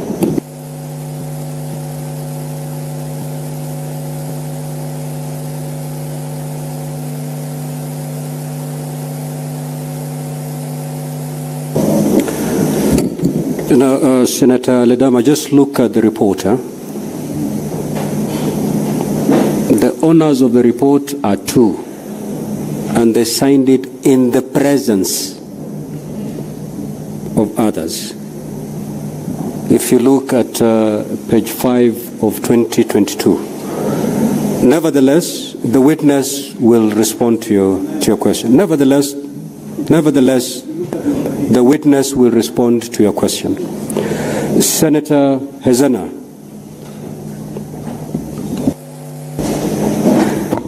Thank you, Mr. Speaker. And I rise to inquire from the witness on why there is an IP address appearing to have voted thrice, contrary to the IP address that they had indicated was supposed to be the one to vote. And I take note of that because it has voted yes thrice. Thank you. And I'm talking about the IP address 154.159.237.85. Thank you. Senator Kisang. Thank you, Honorable Speaker. Honorable Speaker, my question is on the last terms of reference for Philip. You were told, is there any evidence of multiple voting or compromise? I don't know, did you make use of these particular terms of reference to check if the system can be penetrated by hackers from outside? I don't know if you did, you attempted to penetrate the system so that for our comfort, we know the system is secure. Senator Mbugua. Thank you, Mr. Speaker. Mr. Witness, as an IT expert, whichever way this matter goes, would you recommend the Kericho County Assembly to continue using this system or any other assembly for that matter? Thank you. Senator Tabitha Mutinda. Thank you. Mr. Witness, you said that you received a letter from Senate in order for your authority to be able to undertake this process. This letter was addressed to who specifically?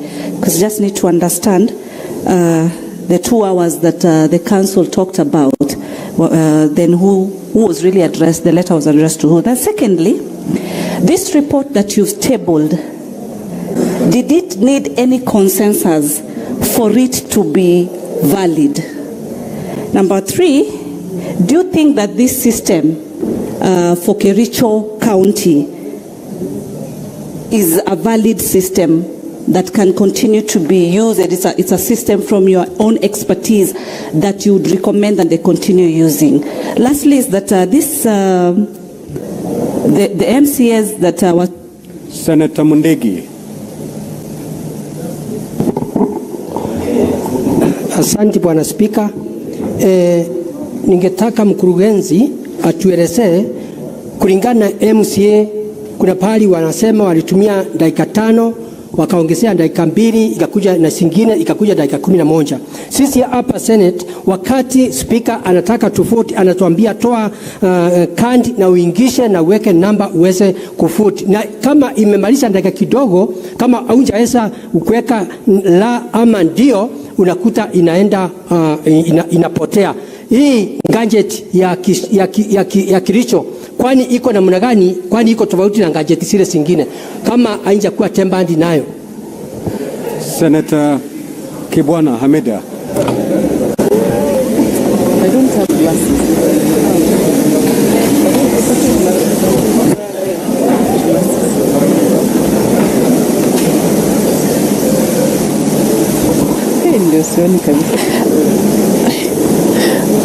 I can't see. Let me wear my glasses. Let me get my glasses. Are you reading somewhere? No, I wanted to. Don't speak. We need your mouth, I was not your looking eyes. I was looking at the numbers. I was looking at the numbers in the report. Let me wear my glasses. Glasses zangu zimeenda. Okay, I'm told everyone on my dashboard has already got an opportunity to speak. So we will allow the witness to respond.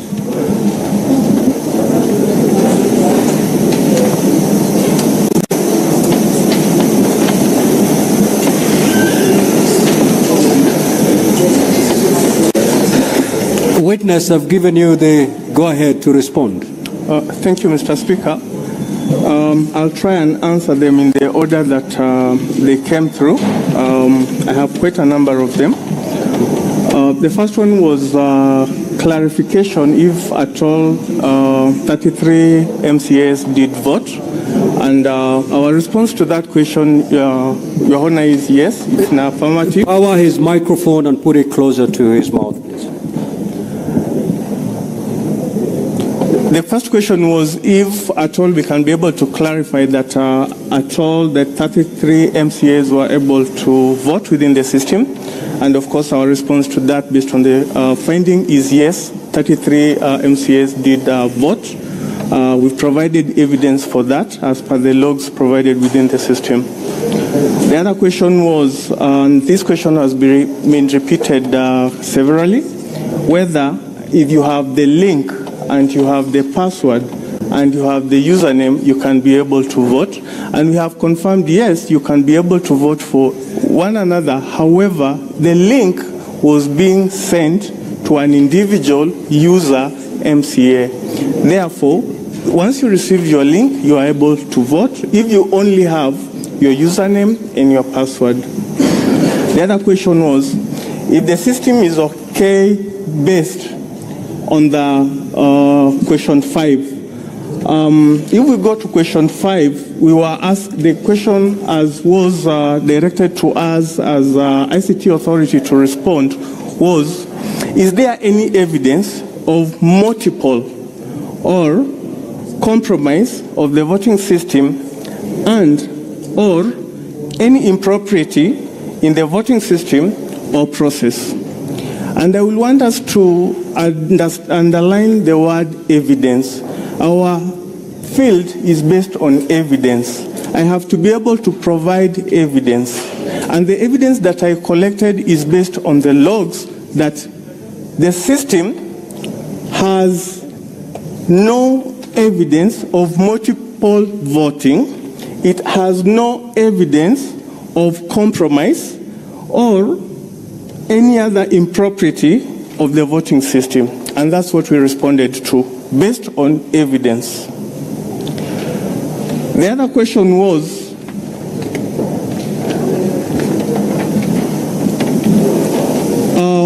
from the failed logins.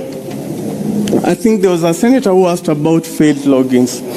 From the logins, you can actually tell that the system is secure because if you do not have your username and password, it does not let you get through. You need to have your appropriate username and password for you to be able to log in. And from the extracted logs that we have, we had actually even been able to see a number of attempted multiple logins yesterday, which never went through. The other question was, it was on shared credentials. And as I've said, from a practitioner's perspective, we are all taught that your username and password is a personal information that you should not be able to, share. And as senators, we are aware of the Data Protection Act, which specifically guides that username and password, or perhaps an ID, is personal identifiable information and therefore data that is personal. And therefore, if at all it was a practice within the county to share username and passwords, I think that is a wrong practice. However, from the evidence, and I still insist from the evidence that we collected, we were not able to ascertain that level of practice. There is a question on training, source code, and I'll respond to this by saying that within the time limit provided, we were here at 2, we were meant to provide a report at 6, and I have said we zeroed our response towards answering the 5 questions that were posed to the ICT Authority CEO, which meant that we look into the system, the exposed interface of the system, the voters module, the hosting architecture of the system, to be able to gather enough evidence to respond to those questions. The issue of geofencing, that is an architectural issue that perhaps require additional time for you to be able to ascertain whether the code has included aspects of geofencing. There's also a repeated issue about the 9 IP addresses, and as I have earlier responded to, is that these IP addresses are ideally a gateway for the county assemblies local LAN, that is local area network, or Wi-Fi, if that is what the MCAs use as an internet gateway. There was an issue about Mr. Trump, the challenges associated with voting. As a good practice, ideally, as I had said, from a practical ITGC, which is Information Technology General Controls, users are meant to be trained, and we received an affirmative Excel sheet that indicated that this had been done at the county. The other question was, we report about the system IP address. I think we have clarified that in our report, that the system is hosted on off-premise. That means not within the premise of the county. The system is hosted out of country. That is a host pinnacle. We have provided the published URL in our report that is on page 4. We were also asked to confirm whether the system is secure. I want to confirm that we did an internal scan within the system, basically, which is some sort of vulnerability pen test within the system. And I can confirm within this sitting that the system as it is secure, and that was actually demonstrated by the logs that we printed, which indicated quite considerable number of failed attempt logins. The other question was, if you were to be the one setting up the system, what would you do? As a practitioner, there are guidelines and frameworks that we define that guide us on how best to set up the system. And we are guided by, of course, governance practices, the system value, the proposition, the return to the users, as well as good practice around security, resilience, and, of course, data privacy. So I will make sure that all that aspects are inbuilt within the system, which is ideally what we were looking into when we reviewed the system. The other question was in regards to the MCA's phone devices, IP addresses. As I had said earlier, if the MCAs were using the system with their devices and using the local gateway, which is the Wi-Fi, they will all resolve to one IP, which is the outward-facing IP, which is ideally what some of the senates have addressed. And when we looked at these IPs, they are actually local ISP service providers, including our Safaricom, Airtel, and the likes. There is the question that was asked around system, if you are able to allow members to vote. I think I have indicated that you can only vote if you have the URL, and the URL, once you vote, it deactivates. So you cannot cast your vote twice. There was the question on whether this exercise was a joint exercise. I think I would want to answer that this is our report. Myself and my colleague, my senior information security analyst, Joanne, we sat here yesterday from around 4 to late in the night preparing this report. And I think it is our responsibility to sign the report. Any other person had no obligation to sign it. They can sign it if they so wish. Otherwise, it was our report which we were presenting to the clerk's office.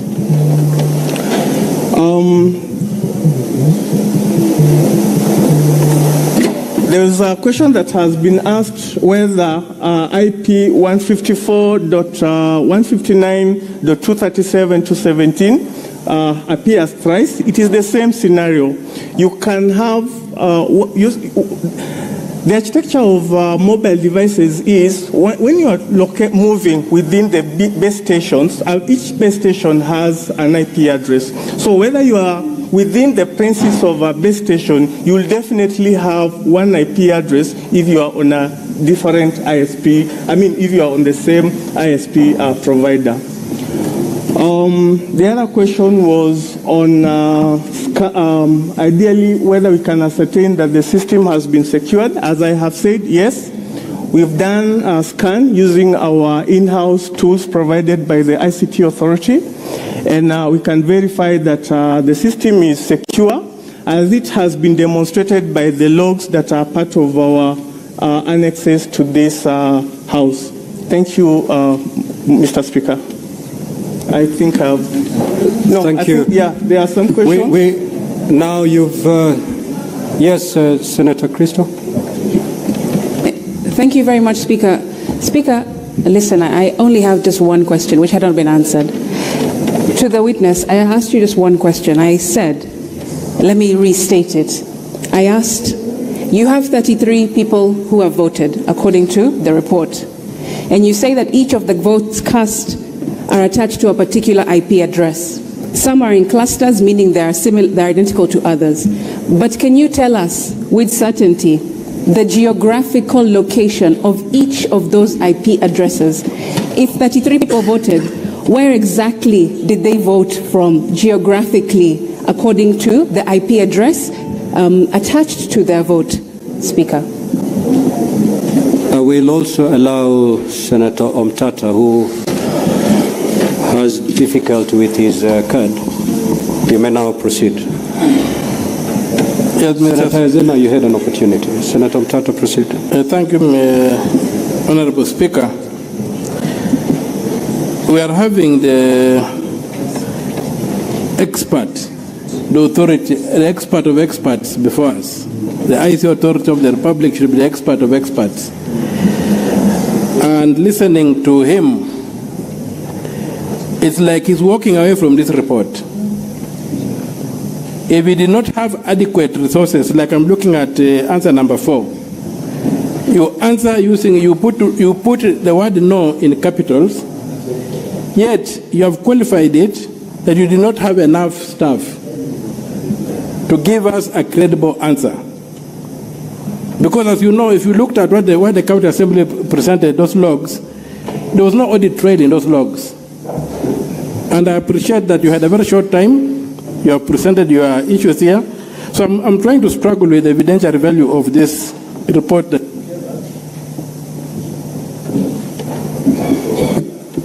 Give the senator half a minute.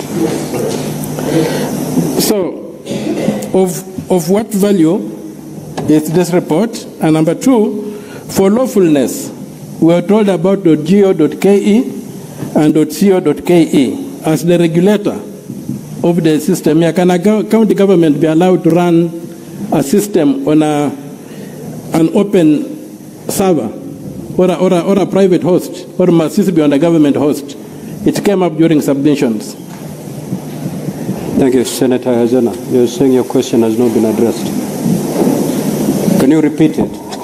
Yes, Mr. Speaker. The question has not been answered because I asked how come there were 3 MCAs who voted using the same IP address, and he has said that it was if one person is using their phone and moving around the vicinity into different locations, that it will use the same IP address.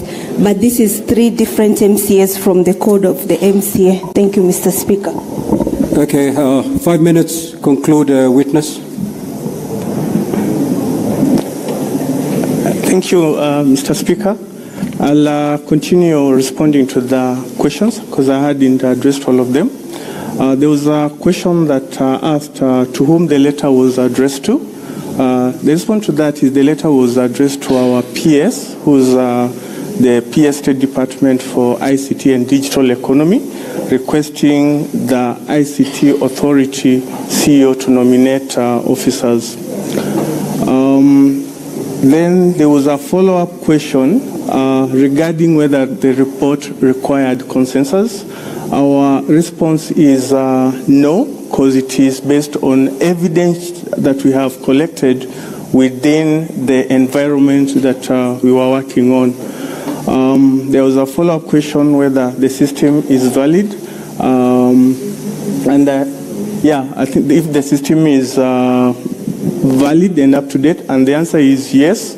The system, based on the scope and our surroundings that we were working on, yes, the evidentiary collected within the system are valid. There's a question that has been posed by Senator Mtata asking about the response to question, I think you mentioned 3. Was it possible for any MCA or any other person who had a link to vote on the motion on behalf of an MCA or another MCA? I have indicated here that the answer is no. You cannot vote for any other person, and I have qualified it. You can only vote if you have all the 3 parameters, which is the link, which was provided for by the county assembly, and then your unique username, which is the IPPD, and of course a password, which is obviously meant to be private and privileged information. To respond to the other question that has lastly been asked, it is what value is the report? I think based on the matters at hand, your Honorable Speaker, this report is meant to guide us. We are responding to the questions that were posed to the ICT authority in responding to the allegations of whether the system is a secure voting platform or not. And based on the evidence that we have provided before this House, in my field, we base our conclusion on evidence. And that is what we have provided based on the logs, based in the presence of both parties, and we have provided this to this House. We have clarified issues to do with IP addresses. IP is a unique... Witness. Yes, Your Honor. Just be very specific. Respond to the question by Crystal Asiki so that we end it there. Yeah, so the question asked by Honorable Senator is, are we able to ascertain with certainty MAC addresses? I'll still echo my earlier sentiments that MAC addresses are unique to devices, and MAC addresses are mapped to IP addresses. You need to have an IP addresses for you to access an external facing application. And based on the configuration of the system, within the logs configuration, the logs have provided an IP address which corresponds to a unique MAC address. However, within the logs within that voting system, MAC addresses are not configured as audit details to be collected. So you are not able to geographically place them? You can, using your IP, and ideally this is where the confusion between an IP and a MAC address comes in.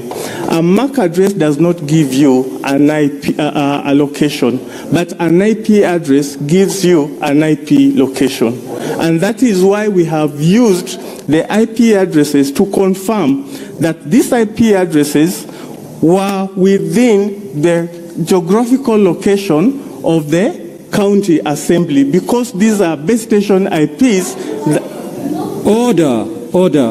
Let the witness respond, Senator Hezen and Senator Crystal Asike. Just conclude, witness.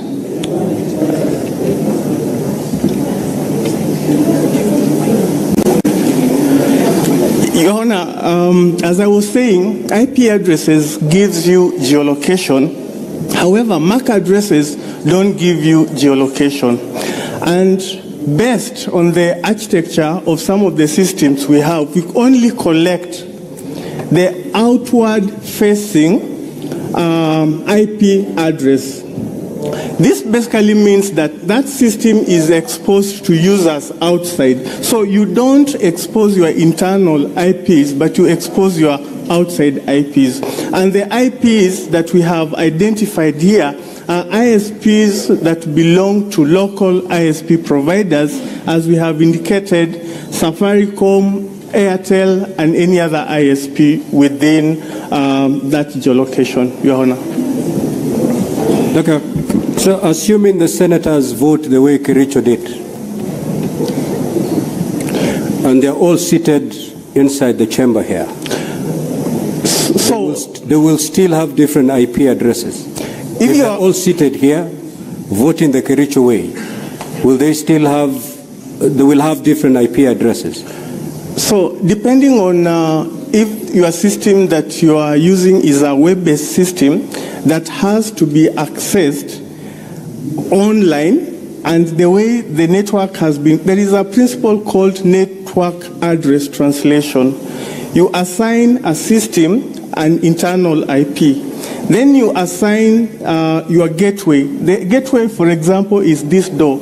You configure the system such that you say any requests that are coming outside have to pass through this door and go to port so and so. So that basically means when you are coming in, you will have this door as the log. It indicates that you've actually accessed this system. Then you'll go and sit at a certain place. So that is basically assigning an IP and a service to a system. So we will all have the same IP if it is an external facing application that has to resolve using an external facing IP address, Your Honor.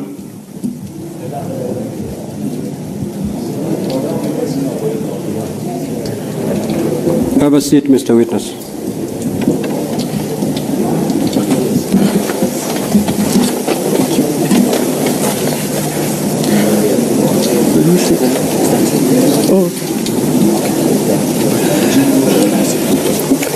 Now, honorable senators, we, having heard the expert, we will now proceed to the closing statements.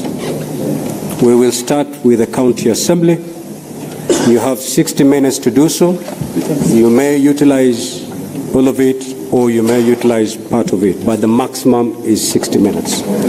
Likewise, the Council for Governor, you have 60 minutes to also make your closing statement. You may proceed. Your time starts running from now. Thank you, Mr. Speaker, sir. For record purposes, my name is Kipkorir Elvis. I will make the closing submissions on behalf of the County Assembly, and I will take the first 25 minutes, after which Learned Counsel Mr. Ongoya will take the remainder of the time. Mr. Speaker, sir, honorable senators, exactly 15 years ago, Kenya embarked on a transformative journey in its adoption of a devolved system of governance. This was an answer to an enduring desire by many a Kenyan who earnestly yearned for public services closer to them. Indeed, honorable senators, devolution has been mooted as the genius of the 2010 Constitution, as it marked a complete departure from the previous system that had been characterized by marginalization, mismanagement of resources, runaway corruption, amongst other challenges. The term of the present governor, the governor that is on trial today, Mr. Speaker, sir, honorable senators, has marked a silent retreat to that dark past. Mr. Speaker, sir, honorable senators, county governments hold the key to effective service delivery. The expectation of the people is that county governance would enhance efficiency to their benefit and not for the self-aggrandizement of the governor. As the County Assembly has demonstrated, the governor's debut in office was marked by the invasion of a private citizen's property, the tearing down of a fence, and its designation as a dump site illegally, Mr. Speaker, sir, and honorable senators. You will recall that when video number KCAV11 was played, the video was taken barely 2 days after the governor was sworn into office, and that is the first thing that he did in announcing that there was a new sheriff in town. Mr. Speaker, sir, honorable senators, the facts of the matter before you and the evidence that the County Assembly has led disclose a sorry tale of maladministration and a failure of moral courage. To paraphrase William Shakespeare, Mr. Speaker, sir, honorable senators, something is wrong in Kericho. It is our submission that the County Assembly of Kericho has made an overwhelming case of bad behavior on the part of the governor. A classic betrayal of the trust bestowed on the governor by the residents of Kericho County. And Mr. Speaker, sir, honorable senators, the question we pose is whether bad behavior should attract any consequences. And the answer to that is in the affirmative.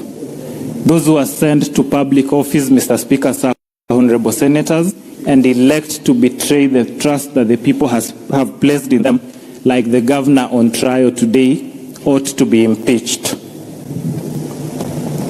Mr. Speaker, sir, honorable senators, impeachment is a constitutional instrument rooted in the Constitution of Kenya, Article 181, and is designed to protect the sanctity of public office and the interest of the people. The process before you today is therefore an affirmation of the supremacy of the rule of law and accountability of elected leaders. Briefly, Article 181(4) sets out the grounds upon which a county governor may be impeached or removed from office. The first one is gross violation of the Constitution or any other law. Secondly, there being serious reasons to believe that the governor has committed a crime under national or international law, abuse of office, physical or mental incapacity to perform the functions of the office. These requirements are mirrored under Section 33 of the County Governments Act, Mr. Speaker, sir, and honorable senators. And there is jurisprudence that confirms that the impeachments must be based on evidence presented and not on minor procedural errors or political differences in the county governments. This is a sui juris process, Mr. Speaker, sir, honorable senators, and it is not about the criminality or culpability, but the accountability, political governance, as well as political responsibility of the county governor. The standard of proof in our humble submission is that it is neither beyond reasonable doubt nor on a balance of probability. It is slightly above a balance of probability, but below that of reasonable doubt. At the core of the charges the governor on trial is facing is the theft of public funds. Resources entrusted to the governor for the benefit and development of Kericho County. And the evidence presented before this House, Mr. Speaker, sir, honorable senators, paints a damning picture of misappropriation of public funds which have been placed in the hands of the governor to manage and oversee on behalf of the residents of Kericho County. Mr. Speaker, sir, honorable senators, you will recall that on 30th June 2023, a grisly road accident occurred at Londiani Junction involving a truck that lost control and rammed into small-scale traders and other road users, claiming the lives of at least 52 citizens. You may also recall that in response, the national government and the other emergency response teams mobilized resources to help the families of people who had lost their lives and those who had been injured. Mr. Speaker, sir, honorable senators, the County Assembly of Kericho has led evidence of how the funds meant for the victims of the grisly road accident were misappropriated with the blessings of the governor who is on trial today. The County Assembly's witness, Mr. Kiprotich Rogony, and the mover of the motion at the County Assembly confirmed this on the witness stand and also by the affidavit evidence that is contained in the County Assembly's bundle of documents.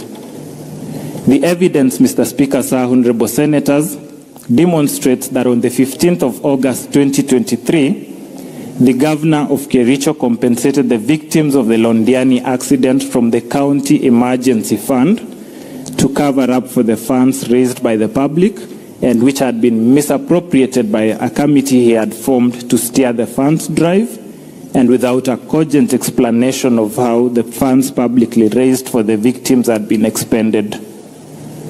Similarly, Mr. Speaker, Sir, Honorable Senators, the evidence led by the County Assembly is that on the various dates between the 4th of July 2023 and 9th of July 2023, the governor engaged in acts which grossly violated the provisions of Articles 10, 73 and 75 of the Constitution and Sections 29 and 34 of the Leadership and Integrity Act by overseeing the misappropriation of funds raised for the victims of the accident at Londiani, in which over 9 million shillings of publicly raised funds were lost. Mr. Speaker, Sir, Honorable Senators, I invite all of us present in this chamber this evening to pause in harsh memory of those who lost their lives in Londiani, but whose dignity endures beyond their graves. For what injustice, for what deeper wound would be inflicted on the families of the victims, Mr. Speaker, Sir, Honorable Senators, than to rob them of the meager allocations from the funds that were raised by members of the public, including some of us present here today, Mr. Speaker, Sir, Honorable Senators. The dead do not protest, but how insensitive, Mr. Speaker, Sir, Honorable Senators, would one have to be to trespass where sorrow has already claimed its toll? Mr. Speaker, Sir, Honorable Senators, the governor has reneged on his undertaking to implement the report of the County Assembly ad hoc committee on the Londiani accident and the misappropriation of funds that followed the accident. There is evidence that the governor expressly supported a petition by those implicated in the County Assembly's ad hoc committee, and the cases that the County Assembly cited were Kericho ELRC petition number E006 of 2023, Dr. Wesley Bor and 5 others versus the governor, Kericho County Government and 5 others, and Kericho ELRC E014 of 2023, Victor Tum and others versus the governor, Kericho County Government and others. Mr. Speaker, Sir, Honorable Senators, the governor has allowed himself, and the County Assembly has led evidence to this effect. The governor has allowed himself to be a master of doublespeak in grave matters, and this has been in violation of Article 73 of the Constitution, which demands that at all times he demonstrates respect to the people and conducts himself in a manner that brings dignity and honor to the office that he holds. Mr. Speaker, Sir, Honorable Senators, the governor's response to this allegation is that the loss of the funds were occasioned by the people other than him. He then tells you that he has no power to take disciplinary action recommended by the County Assembly's ad hoc committee on the misappropriation of the funds meant for the victims of the Londiani accident.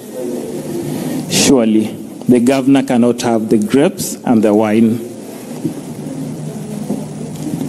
Mr. Speaker, Sir, Honorable Senators, the County Assembly has led evidence of how on 14th of February 2023, the governor launched an initiative in Kericho called the Kazi Mtaani Initiative. In so doing, he drew public funds without a proper legislative anchor, public participation, prior approval by the County Assembly or the Controller of Budget or the Budgets and Appropriations Committee.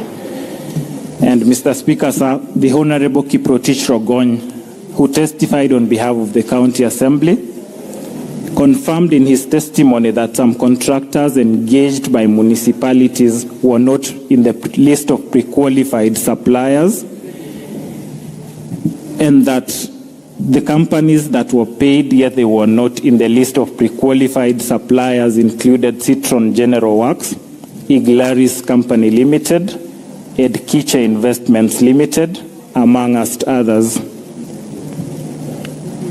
Mr. Speaker, sir, honorable senators, evidence has been led to demonstrate that between January 2025 and July 2025, the governor aided, abated, or condoned the fictitious payments for goods or services which were neither delivered nor done.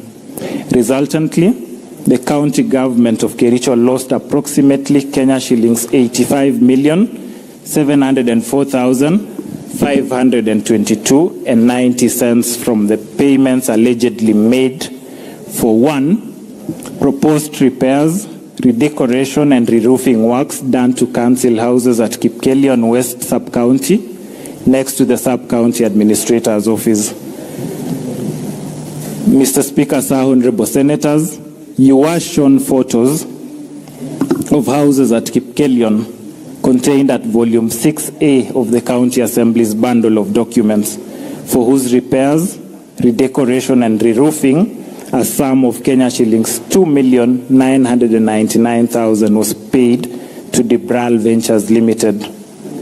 The report of the County Assembly Ad Hoc Committee on Fictitious Payments and the testimony of Honorable Albert Kipkoech confirmed as much.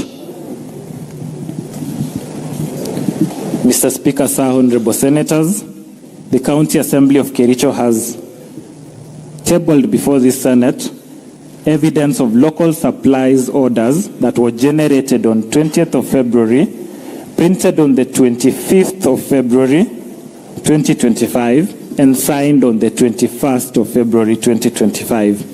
It was demonstrated that the LSOs were prepared way after the payments had been made, and you were shown that the interim payment certificate indicated a sum of Kenya shillings 2,699,100, yet the payment vouchers indicated that the full sum of Kenya shillings 2,999,000 was paid.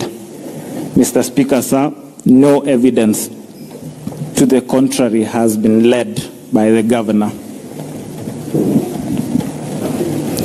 Evidence has been led, Mr. Speaker, sir, honorable senators, of an event at Chelimo, at a place called Chelimo, which though initially scheduled to be a 5-day event, ended up being a 1-day event. Yet requisitions were made for the 5 days. The County Assembly has demonstrated that contrary to the items listed in the payment voucher, no tea, no snacks, no buffet lunch, or soft drinks were served as alleged in the payment vouchers that were presented. Similarly, there was no public address system with a backup generator or tents that was supplied during the event. Evidence was led of a local supply order in favor of Denby Holdings Limited, which reveals that it was issued on the 20th of February 2025, more than 2 months after the actual event, and more than 3 months after the requisition. That evidence, Mr. Speaker, sir, has not been controverted, and the payments are confirmed by the extracts from the IFMIS, which the County Assembly has supplied to this Honourable House in its bundle of documents. Mr. Speaker, sir, Honourable Senators, the County Assembly has led evidence of a company called Mengro Products Limited that was paid a retention sum of Kenya shillings 395,028 shillings and 63 cents for a project called Whispers Nyakinywa Road in Kedawa Ward.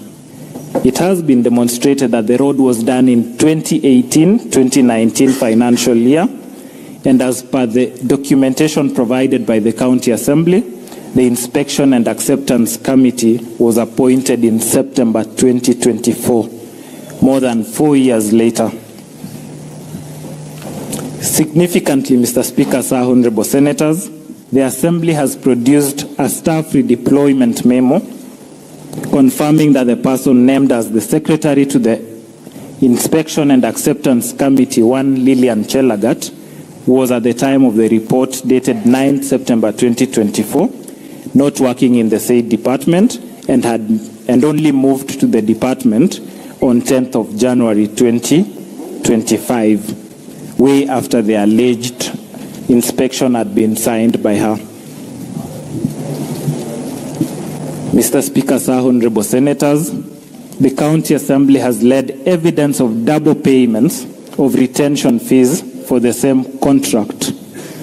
Each of the reports of the Inspection and Acceptance Committee have the same months of September 2024, and each of those reports have the same observations relating to the status of the project. That is, and I quote, bush clearing, grading and graveling activities were done to the required specifications and workmanship was substantially satisfactory, end of quote. Mr. Speaker, sir, honorable senators, this observation has been made in several reports, notwithstanding the nature of the project and the defect liability period. And the Assembly has demonstrated that payments for these projects were made on the basis of falsified documents. It has been demonstrated, Mr. Speaker, sir, honorable senators, that some of the goods and services and works were procured without following proper procurement processes. There were no tender opening committees, as required by the Public Procurement and Assets Disposal Act at Section 78, as read together with the regulations on public procurement and asset disposal. Similarly, the Assembly has led evidence that there were no professional opinions done to the accounting officers as required by Section 84 of the Public Procurement and Asset Disposal Act 2015. Mr. Speaker, sir, honorable senators, evidence has been led to the effect that in the financial year 2024-2025, the Department of Agriculture, Livestock and Cooperative Management budgeted a sum of Kenya shillings 14,980,640 for the purchase of soya, beans, sunflower seed cake, and cotton seed cake to support cooperative societies within the county of Kericho. Anomalies in the procurement process have been demonstrated, and the ad hoc committee on fictitious payments noted that at the time the payments were made, no supplies had been done to the various cooperatives, despite full payments having been made to the suppliers. Mr. Speaker, sir, honorable senators, funds allocated for critical services, including healthcare, strategic intervention programs, and infrastructure have been siphoned for personal enrichment and clandestine interest within the county government of Kericho. You have been treated to attempts to deflate the issues on misappropriation of funds, and you have been told that the mover of the motion is hell-bent on getting the governor out of office by whatever means. You have also been told, all in an attempt to deflect from the main issues, that the impeachment proceedings are motivated by other interests. Far from it, Mr. Speaker, sir, honorable senators. It is not about who the governor perceives to be his competitor. It is about accountability, and it is about protecting the resources of the people of Kericho County. The County Assembly led evidence to demonstrate that the period between the year 2023 and the year 2025, the governor presided over unfair, skewed, and nepotic distribution of projects under a program called the FLOCA funds. The funds have been utilized in an imprudent manner and misappropriated. It has been demonstrated by the County Assembly that the governor's home ward, namely Chemosot ward, got projects worth 21,701,590, while many other wards, not only in other sub-counties, but even within Bureti sub-county, which have not received a single project under the fund. Mr. Speaker, sir, honorable senators, the affidavit and the evidence of Mr. Honorable Vincent Korir contained in Volume 3 of the County Assembly's bundle of documents at pages 109 to 113 and the video marked as KCAV5 confirms as much. In other instances, the position taken by the governor in his response contradicts the position that has been taken by his county executive committee members. And one instance stands out. There is a project that has been flagged called Soliat Tree Nursery Establishment Project, in which the Committee on Fictitious Payments noted that the water pumps, the pipes, and the fittings had not been delivered or installed in the project, while the governor maintained that the project had been done as per the bill of quantities contained in Volume 2, page 133 of his bundle of documents. Mr. Speaker, sir, honorable senators, at Volume 4A, pages 377 of the County Assembly's bundle of documents, you will note that the scope of work included installation of water pumps, fitting of pipes, and yet that was not done. It is the County Assembly's case that this points to a governor who is either out of touch or complicit in the misappropriation of funds. And Mr. Speaker, sir, honorable senators, what more could constitute bad behavior?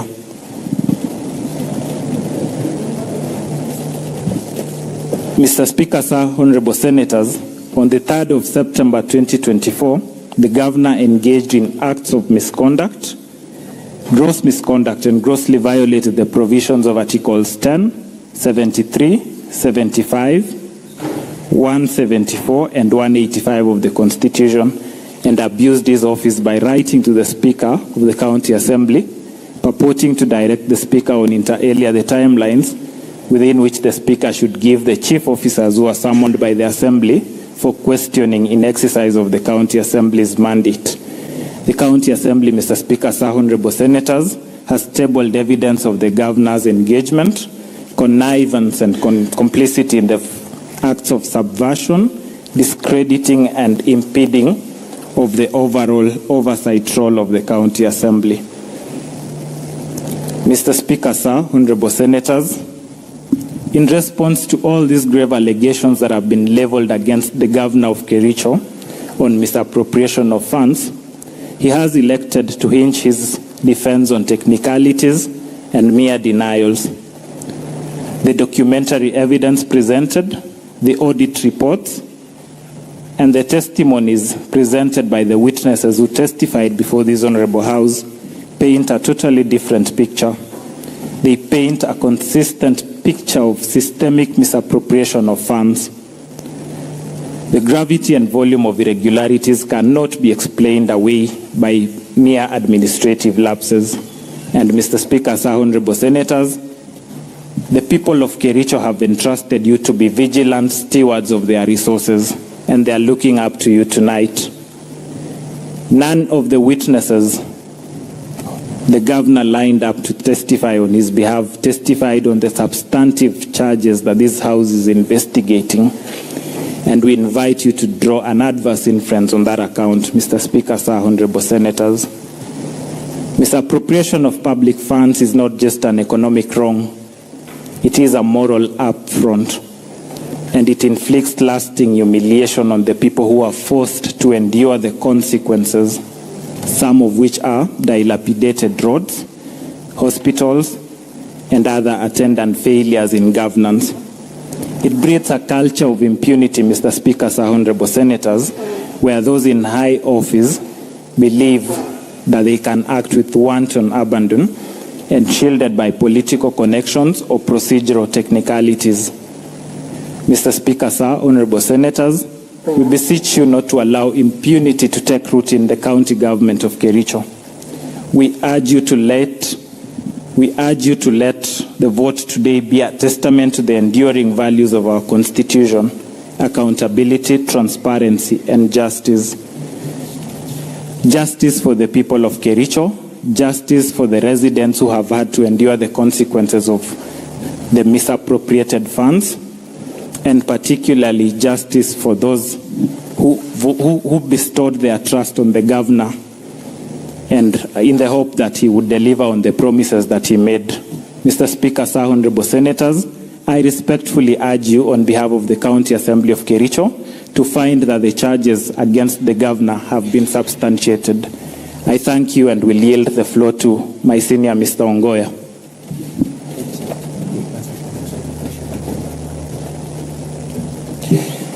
Thank you, Mr. Speaker, sir, and thank you, distinguished senators. For the record, my name is Ongoya, representing the County Assembly of Kericho. I wish to begin by making an overall observation that after all the charges that were leveled and all the evidence particularized of impropriety against the governor chose not to take the witness stand and answer to any of those charges. The question is this: when a charge is leveled and the evidence, the quantity and weight of which has been played before you by way of witness testimonies, documentary evidence, and video evidence, and the person called to account refuses to take the opportunity given to him to account, what inference will you draw from that? When you begin deliberating, I invite you to consider that aspect of this case. Having said that, there are certain matters that arose in the course of clarification by senators that I wish to address myself to as part of these closing submissions. We stand here as lawyers, Mr. Speaker, sir, distinguished senators, as people who have to offer guidance on the harmony or otherwise between the evidence on record and the law established. The conclusions to be drawn from that evidence on record and the law established are purely yours as judges, and as participants in the justice process, we have no choice but to accept your verdict unless one pursues any other option known to law. So two questions arose, Mr. Speaker. Distinguished Senator Onyonka presented to the expert witness a question in the form of that both the passwords and the usernames to this system were made accessible to all MCS. Mr. Speaker, sir, let the Hansard record me as saying that there is no such claim made by any witness before this assembly. The witness before this, the evidence before this Senate has been and remains this.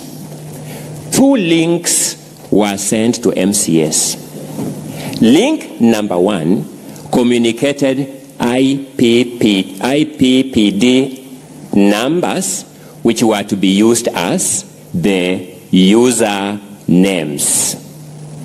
A username, to my lay understanding, is like my email address, which I put on my letterheads and put on my contact numbers, which is itself not a risk.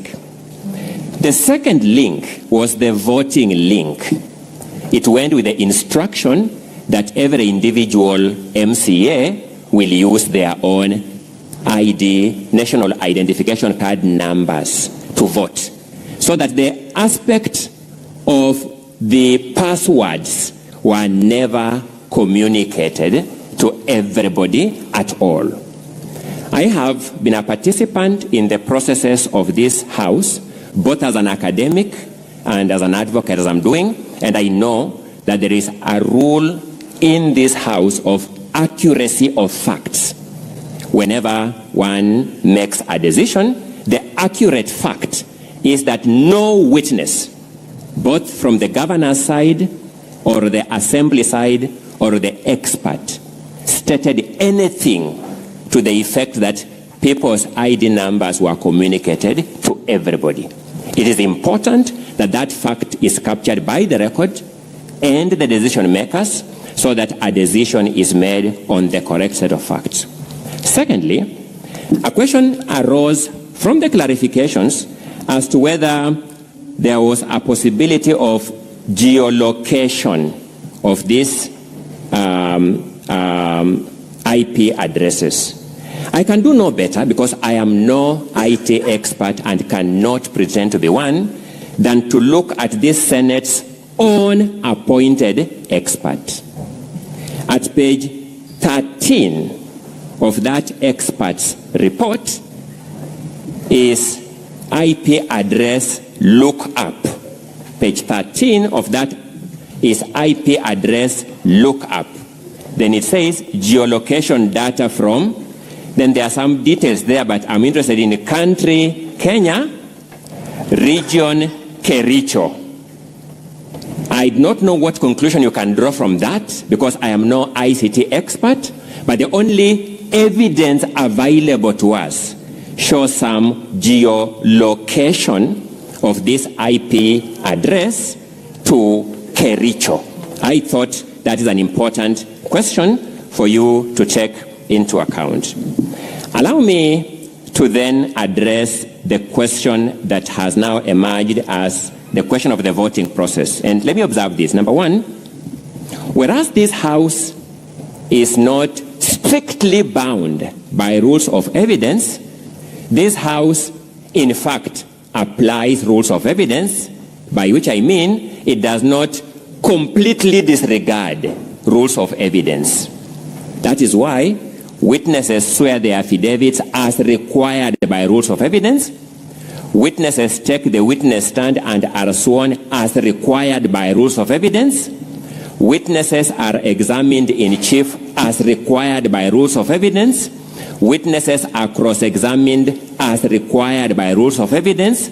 Witnesses are re-examined as required by rules of evidence. So the point I'm making is that whereas you are not strictly bound by rules of evidence, your rules don't disregard rules of evidence.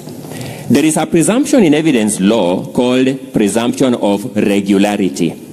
That when you are presented with official documents, Kenya Gazettes, official government reports, you presume them to be regular until credible evidence to the contrary is proved, is presented.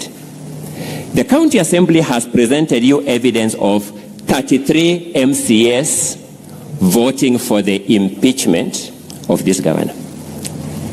The County Assembly has given you an expert witness who has said, as far as is concerned, these 33 MCS voted for the impeachment of this governor. The governor has presented an expert here. That expert has not controverted that factual content of the official document, the Hansard, that in fact 33 MCS voted for this governor.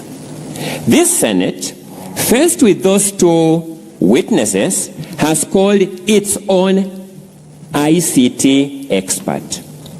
That ICT expert has returned a verdict that from the information available to him, in fact, 33 MCS voted for the impeachment of this governor.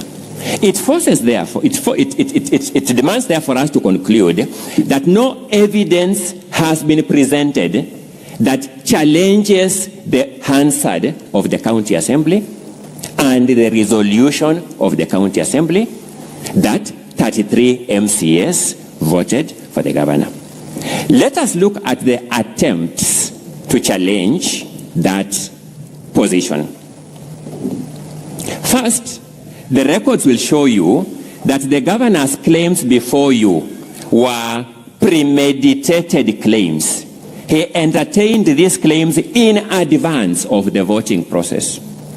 His advocate is captured in the Hansard of the County Assembly saying, we know that people have voted for or will vote for 4 members of the County Assembly. This was said in advance of the voting.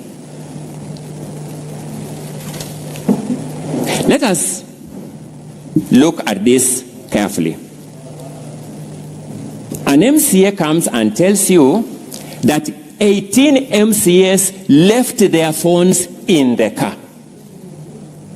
The MCA who came here, Honorable Anita Mibei, confirms she had her phone inside the chamber.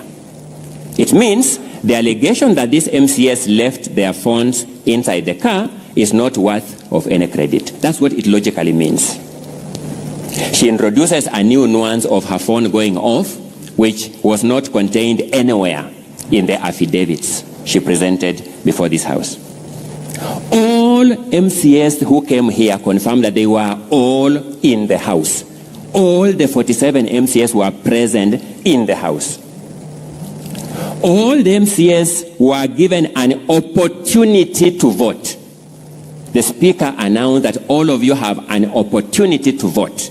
And here is the voting method. And if any one of you has difficulties, go to the gadgets presented to you by this assembly and be assisted to cast your vote.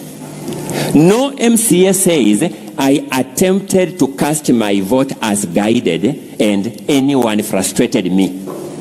No MCA says so. The governor makes a claim that 4 MCS did not in fact vote. The system returns them to have voted.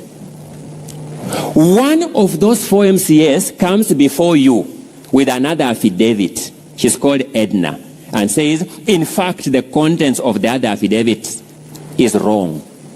In fact, I voted, and in fact, I never signed the other affidavits. What is the net effect of this development?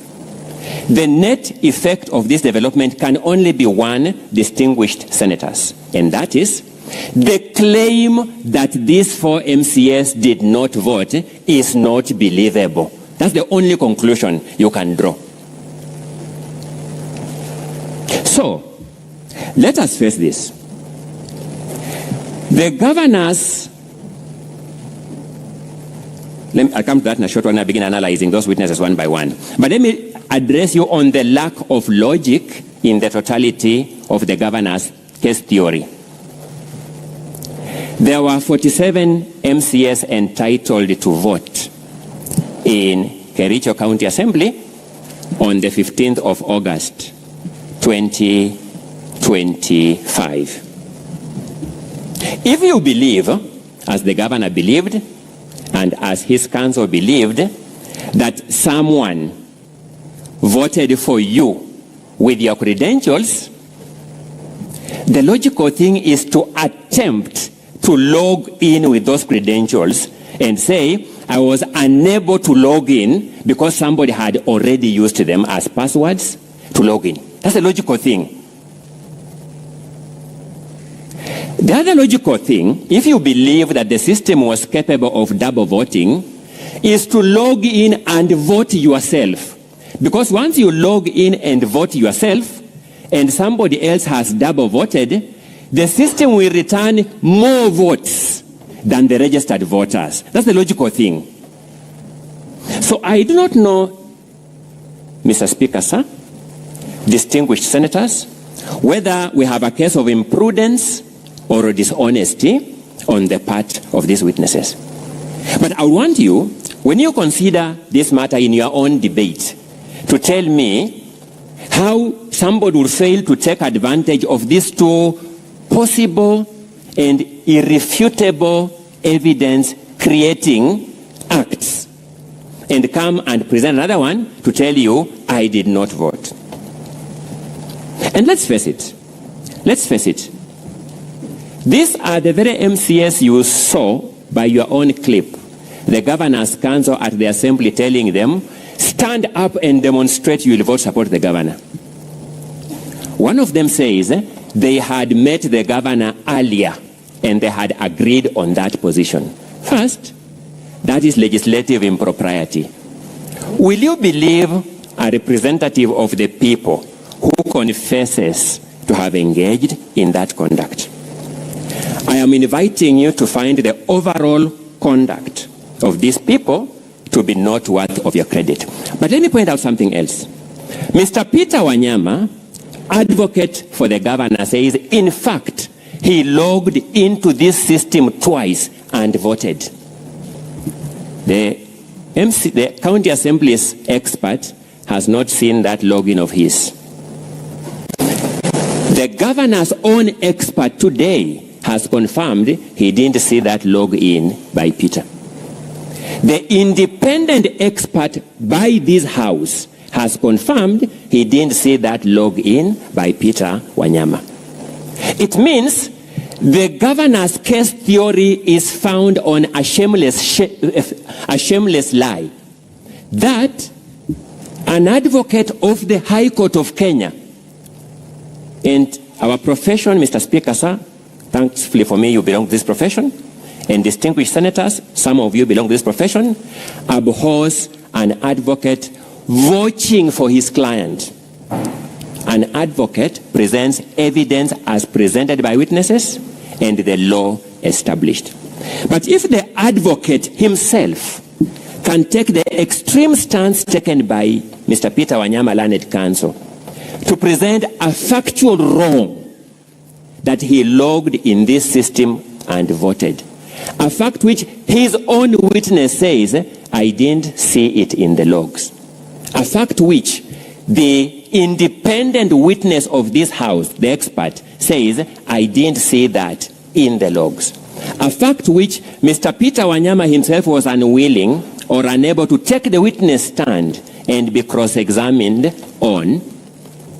I invite you to draw a conclusion that there is enough evidence that the governor was willing to go to any extent to deceive this house, that this voting process was in fact compromised. Let's face it, distinguished senators, every system, ICT or otherwise, can be made better.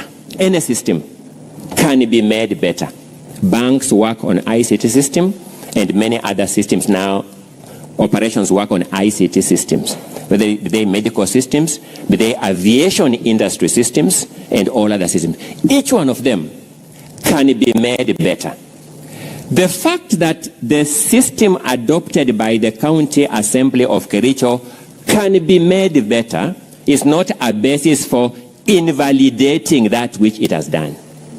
The only basis for invalidating that which it has done is credible and irrefutable evidence that the system was in fact compromised, not capable of being compromised.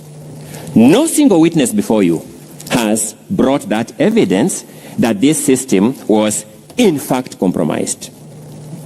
Learned Senior Counsel, Mr. Katwa Kigen, I would reiterate, Mr. Speaker, sir, one of the most courteous counsel that I know, one of the most polite counsel I know, and a mentor to many young lawyers that I teach, came here and this in his opening remarks, which are captured at page 25 of Wednesday this week morning, observes that this site was pulled down, and in a response to the PO, it was brought up again. The logs by these witnesses would have shown that act of pulling down the site and re-uploading the site.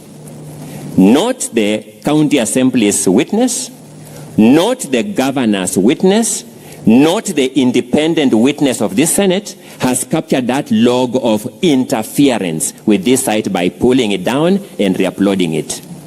I am reiterating a simple and straightforward case that this evidence shows that this governor could go to any extent, including getting senior and reputable counsel to present factual inaccuracies before this Senate just to achieve the termination of these proceedings on a technical objection. As you vote on this issue, I beseech you to debate these questions, and if you reach answers contrary to these submissions, I will live with your verdict peacefully. If you reach a verdict that conforms to this verdict, once again, I will be able to live with it peacefully. Look at how the county governor's council stood before the county assembly and the governor himself and commandeered, assumed the speaker's role, commandeered the MCA's stand up. What had they done to those MCAs to assume that kind of control over them? I am not sure that if I stood before here and commanded these senators to stand up in direction, they will take it seriously, however persuasive my case. What had they done to them? Between this system that provided some form of privacy for the individual MCA and the so-called roll call system, in that context of this governor and this advocate commandeering MCAs on record, which one would have guaranteed better integrity and independence of decision making by this assembly? It is expected that any MCA who took advantage of that semblance of independence and voted for this motion, having been earlier intimidated and commandeered, may consider stating that they had not voted. In the next few minutes, let me reflect on the question raised by the majority leader on the 3 MCAs. For starters, distinguished senators, there were 4 who took that position as represented by the governor. Along the way, my learned colleague, Mr. Katwa Kigen, confirmed one of them abandoned that position. This position that we did not vote, which witnesses are liberally taking and abandoning, can we take it as a definitively confirmed position that witnesses didn't vote? Because they are taking and abandoning. That's number 1. Number 2, let's look at the residual 3 that are of concern to the question raised by the majority leader on behalf of the House. One of them is Martin Kiplangat Cheruiyot. First, you will notice that Martin Kiplangat Cheruiyot swore the same affidavit with Edna Tonui. Same affidavit. They jointly signed it as we. Edna Tonui has now told us, I never signed that affidavit, by her own affidavit. On what basis would we believe that affidavit where one of the owners has disowned? It is said, Mr. Speaker, sir, distinguished senators, that if the alligator came from the sea,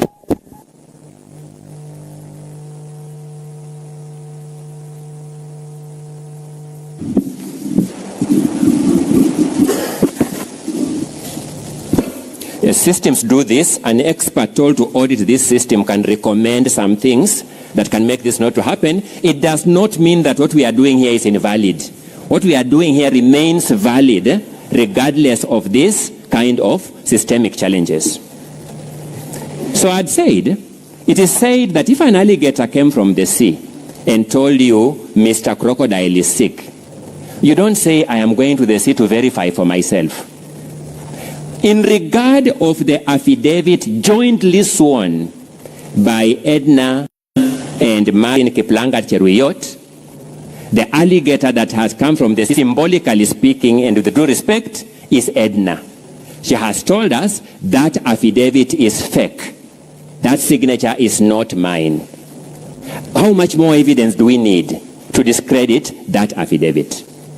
Then comes the other joint affidavit of the 18 MCS, on which again Edna's name is indicated. She has come from the sea and told us that affidavit is fake. I didn't sign it. Why would we believe anything from that affidavit? So that would be the approach, Majority Leader, distinguished senators, if I were confronted with that evidentiary question. But that is not enough.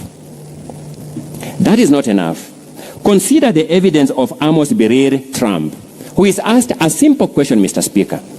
This affidavit you claim to have signed jointly, the 18 of you, what time did you sign it? Daytime or nighttime? He says he signed it after lunch. It turns out the assembly proceedings went on until past 8 p.m., and that affidavit contains proceedings of the assembly, meaning it could only have been signed in the night. Normal advocates would have closed their offices at that time. They will tell their clients to come back tomorrow. Can we believe that witness who says those things? I say this because what is before you is whether you have credible evidence to disturb the presumption of regularity of the county assembly's Hansard and resolution as communicated to you. Let's then look at this Amos Birir, the Trump. He came here as an old man, stated his age, and initially looked very credible, even to me, initially. When confronted by learned colleague, Mr. Mutuma, in cross-examination, I do not know what your assessment of him was. Let me just say, in my assessment, he struck me as an old man, yes, but not very honest. Simple facts as to whether he has an internet-enabled phone, whereas his affidavit gave us an impression that he had no internet-enabled phone, he was on WhatsApp. In fact, that number, which he said was in the phone he was carrying in this house, was itself on WhatsApp. I do not know how much more credibility you can give such a witness.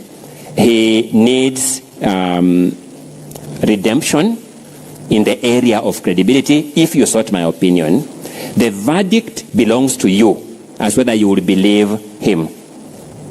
A witness called Hilary Kibet Bosuben confirmed that he had a laptop supplied to him by the county assembly. He confirmed to him that he used this integrated system. Remember, voting is just one of the components of this system, but this system discharges multiple other functions. He used this same system to make his requisitions for payment of allowances for committee sittings, to register his attendance at committee sittings.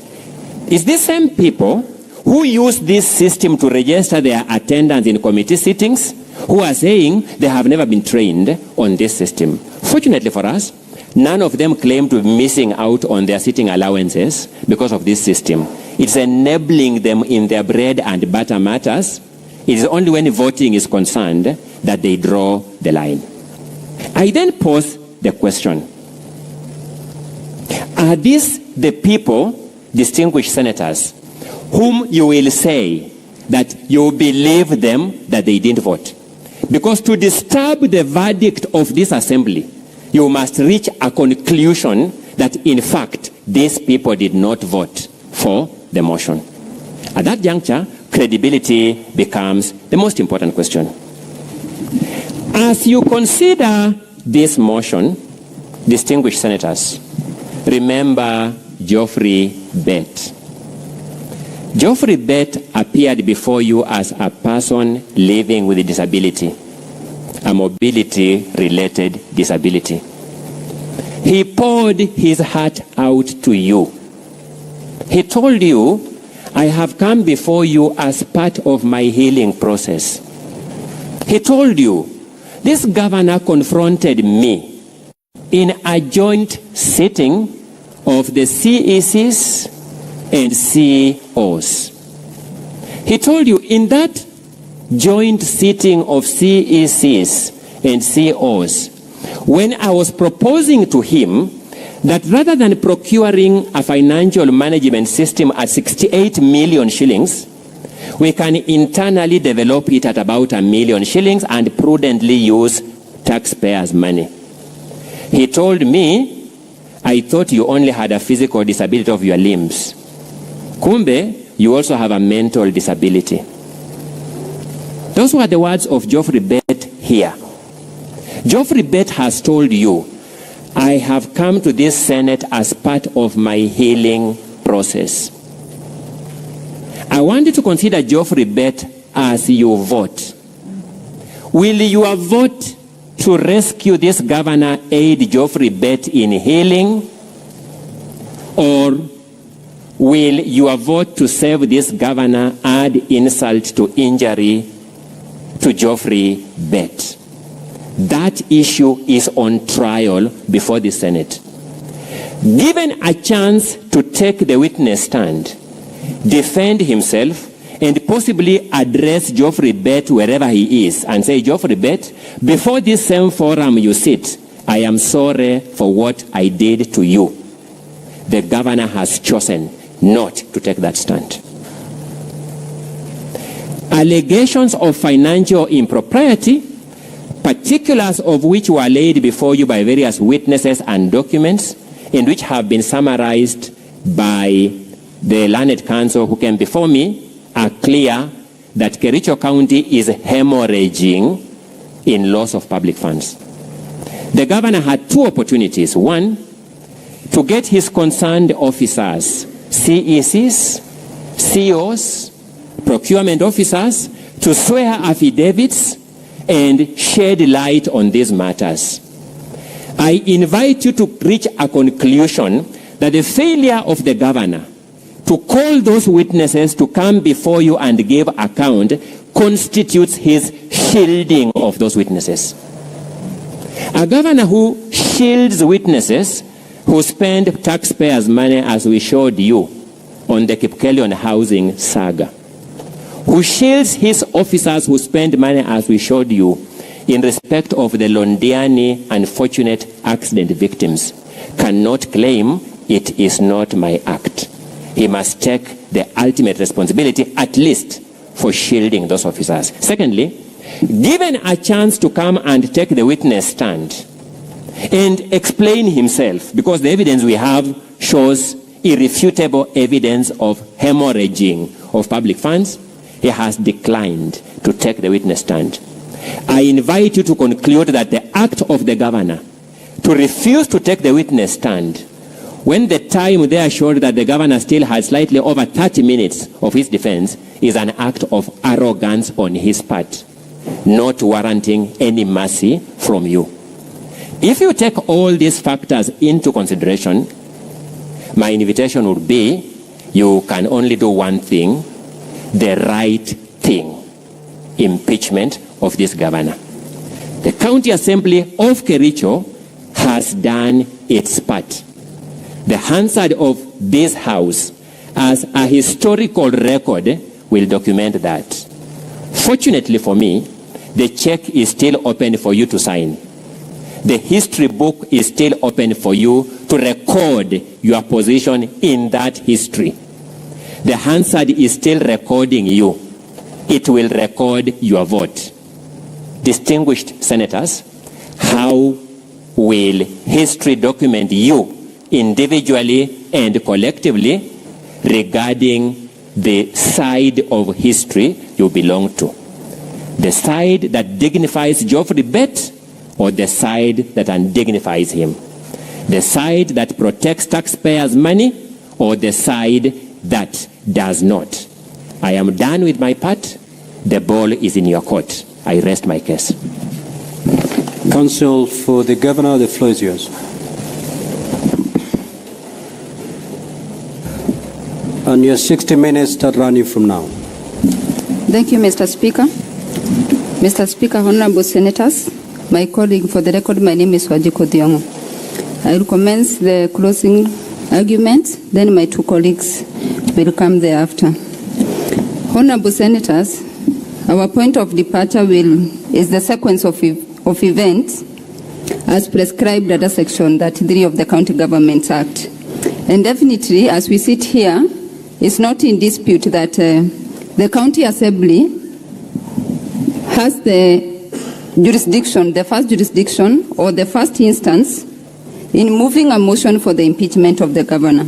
However, Mr. Speaker, in doing so, they must do so within the confines of the law and the edicts of the Constitution.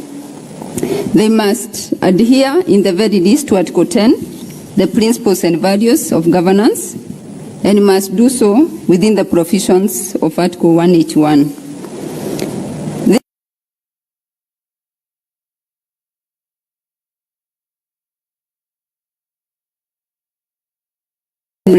Was met.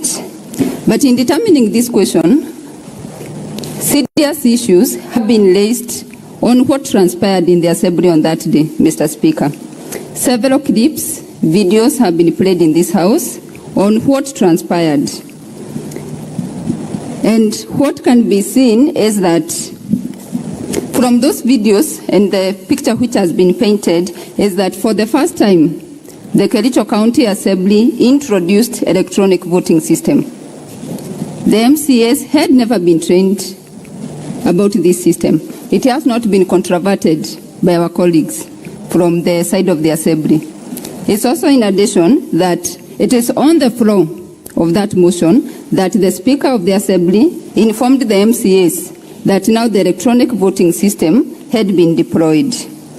From the ICT officer of the Assembly, Mr. Alfred Mutai, Mr. Speaker, when that question was put to him, he admitted that the system was deployed 2 days before. The MCAs had not been given an opportunity to interact with the system, create their own passwords, so that the vote which they are going to cast is going to be linked to a particular MCA. This goes to the verifiability of that particular vote. It is not about the numbers at this point.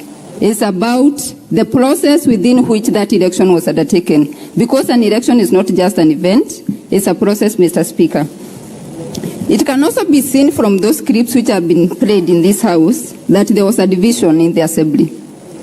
And when there is a division, the standing order requires that a roll call vote is taken on that issue. The issue was raised by one Gabriela, who has been called as a witness before this House, and was supported by 17 others, making a total of 18.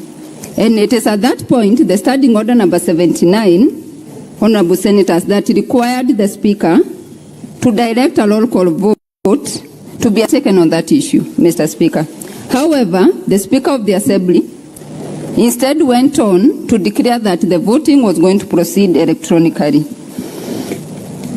It is not clear why at this point, for a matter of this magnitude, because as we sit here, the decision that is going to be undertaken, that was undertaken by the Assembly, is going to take away the political right of the governor, because he was declared as the duly elected governor. But on the same breath, is going to take away the decision and the will of the people of Kericho County.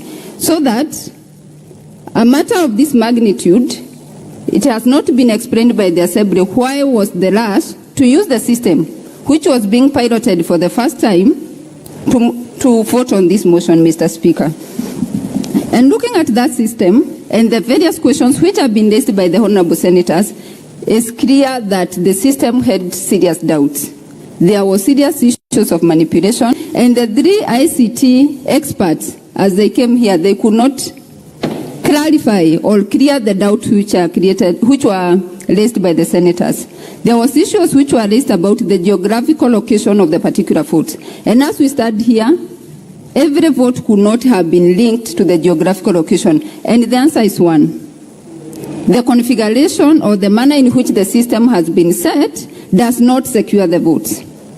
Mr. Speaker, it is also admitted, it's not disputed, that on the material day, I have heard the counsel for the governor indicate that the username is like the email address, and the password was unique, but in this case it was an ID number. How many times do we sign with our ID numbers when called upon? It is clear from the list of even the laptops that was applied to them that they had to write their own ID numbers. As they signed various registers, Mr. Speaker, they had to indicate the ID numbers. So what is unique about the ID numbers when we talk about a password? And it is clear from the three ICT experts that the two-factor authentication or the multi-factor authentication was not created for this system, so that every particular vote can be linked to the MCA. Also at the same time, from the Hansard at page 195 of the governor's bardo, the Speaker himself of the Assembly publicly announced that the ID number is the password. So it was no longer a secret of what the password was, Mr. Speaker. And at the same time, issues arose about whether the MCAs had brought the tools of trade, particularly the gadgets which were required to conduct business. But as it has been shown, is for the first time they were going to use electronic voting. No prior notice had been given to the MCAs, and that was declared on the floor. So that when MCAs have given evidence that they did not have their phones, they cannot then be faulted, because in the normal conducting of their business back in the Assembly, it is for the first time that they were required to use their phones. Mr. Speaker, it has also been shown also about the user name, which is not disputed, that the first link had all the usernames.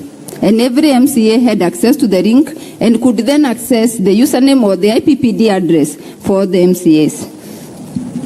And with that, Mr. Speaker, the case for the Assembly is that they voted.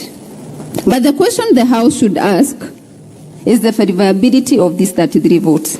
Can you link the vote of each and every which was casted or which is said to have been casted to the particular MCA? It has also been admitted that the MAC address for the devices used in casting these votes could not be submitted to this House by either of the ICT officers.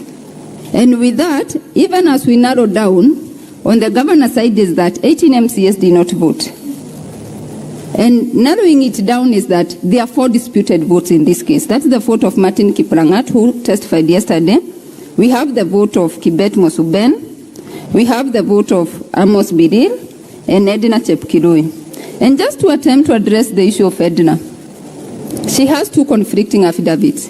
And as the Assembly is faulting the governor's side for not calling this witness, they have equally not called her to come and produce this affidavit. And as such, we are left at a point whether indeed she did sign that affidavit with the Assembly. But also we have the clip of Kibet Mosuben, which was played where he received a call from Mr. Logon, who was the motion mover. And the best defense the motion mover would give was that that's not my voice and I do not drink.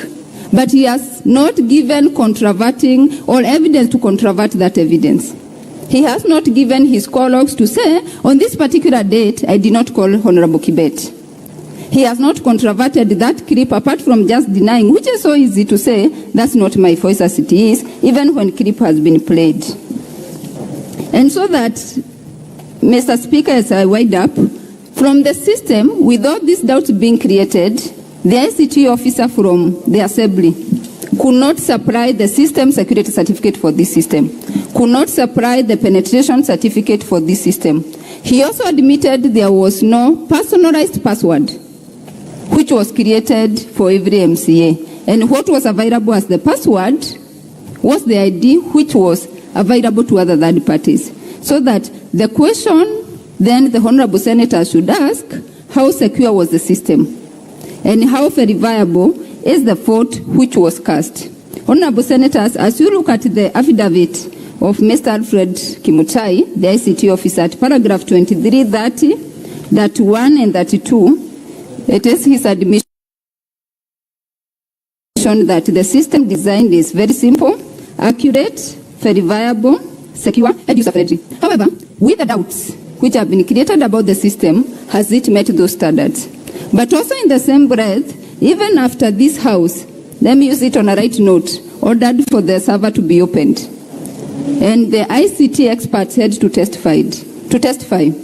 It has created more doubts than answers to these honorable senators about the verification of the votes and the security of that system. And it's not even in any way comforting. But if that doubt then is there, and the verifiability of the votes cannot be proven, the integrity of the system cannot be proven, it cannot then be said the 2/3 threshold was met. And it is thus our submission, Mr. Speaker, that the jurisdiction of this House has then been prematurely been invoked in this case. And the charges and the motion by the Assembly should not be admitted. Thank you. We can have my senior pick it up from there.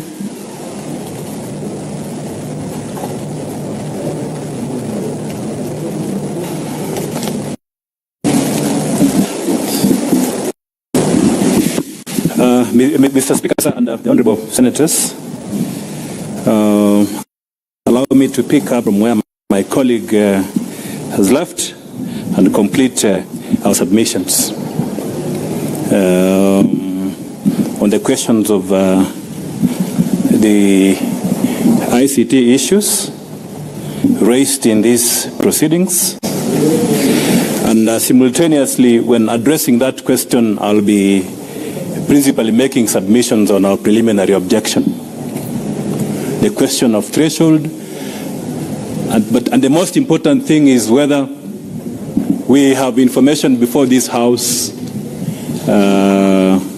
on whether 33 MCAs actually voted of necessity,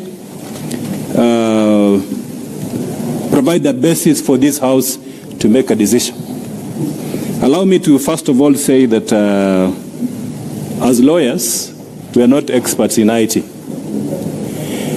Throughout these proceedings, myself, it's been a learning experience, and up to now, I can say without contradicting myself that I know where the problem is, and I know then in terms of the decision on what went wrong, the vulnerabilities of the system, the missing gaps, the information which is required for purposes of making submissions before this Senate.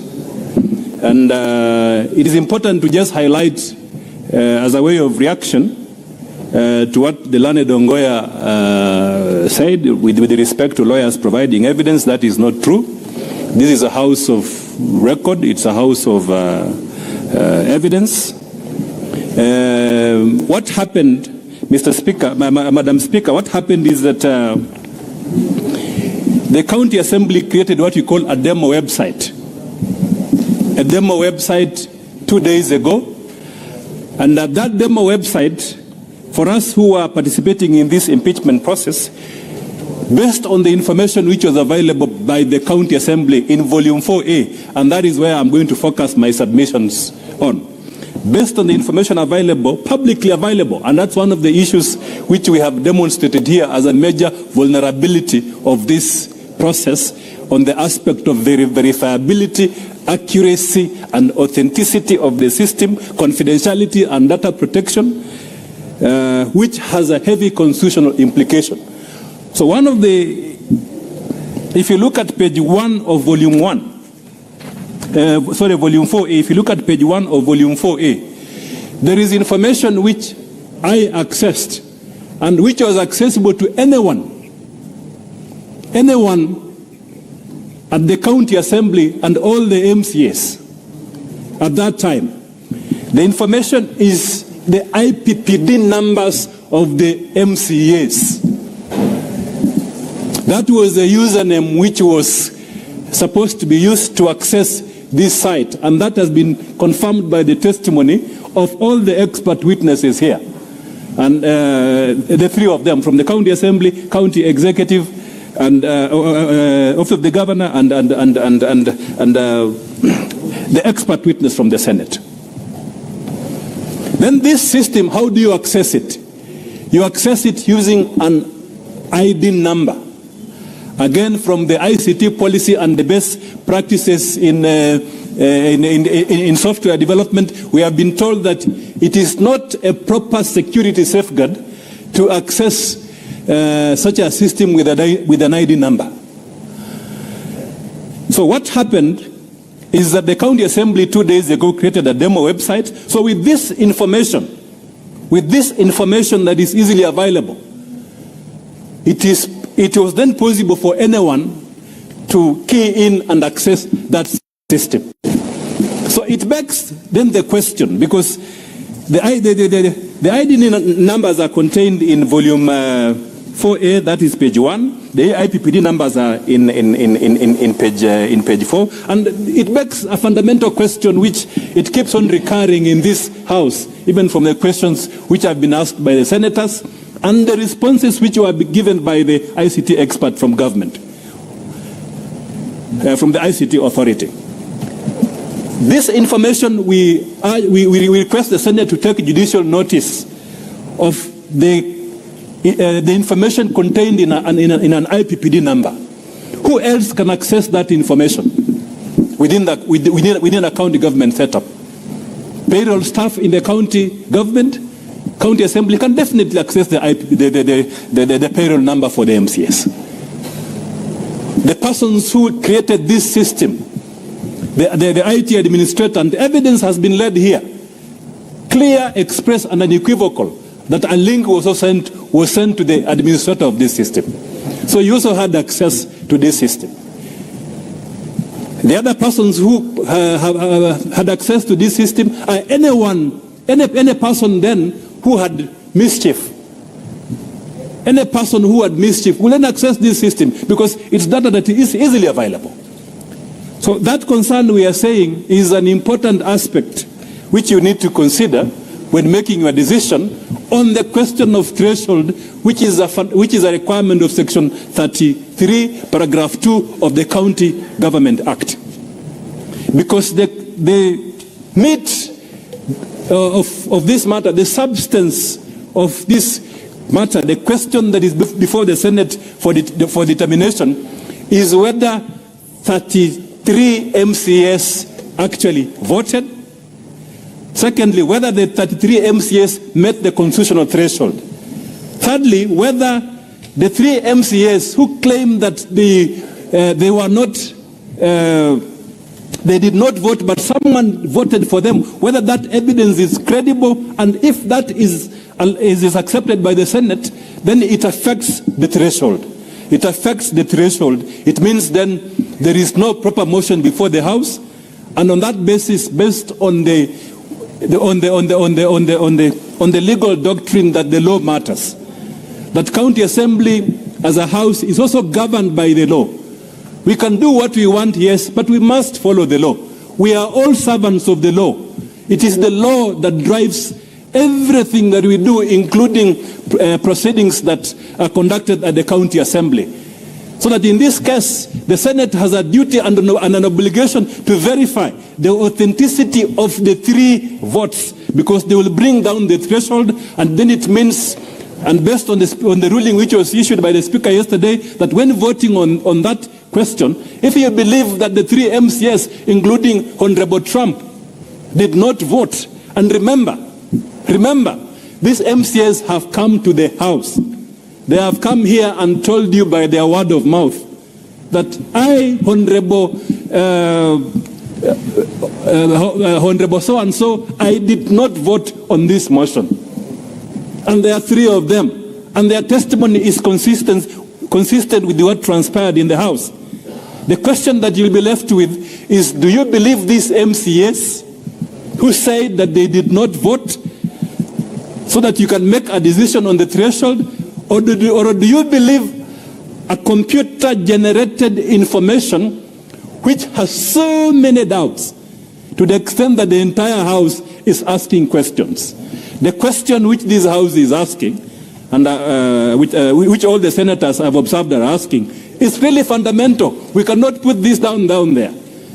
We are not downplaying the allegations against the governor. We have responded to them. But what we are saying is that did these 3 MCAs vote? What does the evidence tell us? Let's look at the evidence. Where is the evidence? If you look at,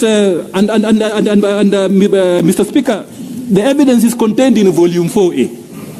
Evidence has been led here by experts, all of them, that when you vote using a gadget such as a computer, which is internet enabled, when you vote using a laptop or a tablet or a desktop, there are unique codes that identifies that gadget in the system. This code is known as the MAC address. When you sign into the Wi-Fi, using that gadget, it will leave a digital fingerprint, a digital print, digital evidence on that system for purposes of anyone who then audits that system, checking and ascertaining that MCA A, B, C voted in that system. So that is a fundamental question that we must always ask ourselves when we are determining that preliminary, voting on the preliminary objection. Is there information before this House? Mr. Speaker, sir, when I asked the government ICT expert a question, deliberate question, it is because of that. Because yesterday we were with this ICT officer. We were raising concerns about various things. One, whether the ICT officer from the ICT authorities can be able to comprehensively answer all the questions with the information which they have. We asked the question which was asked by a senator here, whether they can be able to hack into the, do a soft hack. It's called a soft intrusion. Whether they can be able to hack into the system to verify the identity of the MAC addresses, to get those logs. We asked that question, and then the ICT officer walked out for 2 hours, and then came back. So we were appreciably apprehensive. What did this ICT officer go out to do for 2 hours? From between 2:30 p.m. and 4:30, after the speaker had issued directions that we need to be there and ensure that this audit is done and it's a time-bound activity. Why would he do that? So we were appreciably apprehensive. When the ICT officer came back, and if you look at the report which he has submitted, he did not want to explain. His approach was that yes or no. The speaker has said, is it verifiable or not? Then he said, I will respond to the question the way I want, yes or no. That's what happened. That's what happened. Yes or no. That's why if you look at the report of the ICT officer, and if you look at the report, it does not contain the information which we asked him to put on the report, which this Senate has been raising this afternoon. That evidence of the MAC addresses. We told him, and he has confirmed here, we told him, why can't you simply say in your report that for you to verify that MCA A, B, C, and D voted, you need their MAC addresses of the gadgets which they used, and these MAC addresses are in the system. And then he told us orally that this MAC addresses, yes, you need them, but I will not put them in the report. Mr. Speaker, sir, that is the context in which the governor's side said, then we cannot sign this report. Even though they participated in the report generation, they were there when the logs were being extracted, the logs which are in the report. Those logs, same logs are in the county assembly document, and these logs will tell you only one side of the story. They will tell you only one side of the coin. Only one side of the coin. And it does not answer the question which is before the Senate. Which is this side of the coin? That 33 MCAs voted. Mr. Speaker, sir, let me say here, as part of our submissions, in a very, very clear and succinct manner. Indeed, we have looked at the evidence submitted by the county assembly, the data generated from the system, by the county assembly, and as extracted by this by the expert speaker, the expert witness, and the expert witness also of the governor. And there is information that 3 MCS actually voted for this motion. There is information that 3 MCS voted for this motion. It is there. It's there in page 4A. But the fundamental question, because the governor's team is saying, so and so did not vote for this motion. And there are 3 of them. So the question then that begs the answer, which all the experts have not answered to now, which leaves doubt in the minds of everyone, including myself as a lawyer. Where can you with certainty tell us that this MCA, that MCA for this particular ward used this gadget to vote? Because then that will weed out. It will weed out and completely foreclose, Mr. Speaker, sir, the statement, the oral evidence which has been made by these MCAs. Because these 3 MCAs are saying, I did not vote. I, Honorable so-and-so, I did not vote for this motion. I did not vote. Mr. Speaker, sir, that statement is extremely weighty for purposes of the proceedings in this House. Therefore, we ought to have gotten from the system logs of all the MAC addresses of the gadgets which access this system from the county assembly.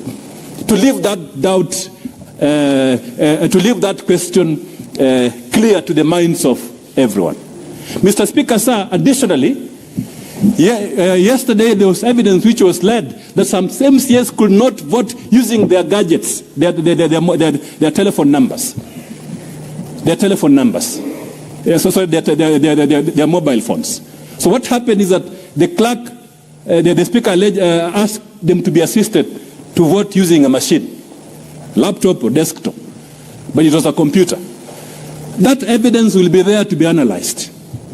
The MAC addresses for that system. The ICT officer from the government said that that evidence ought to be in the system.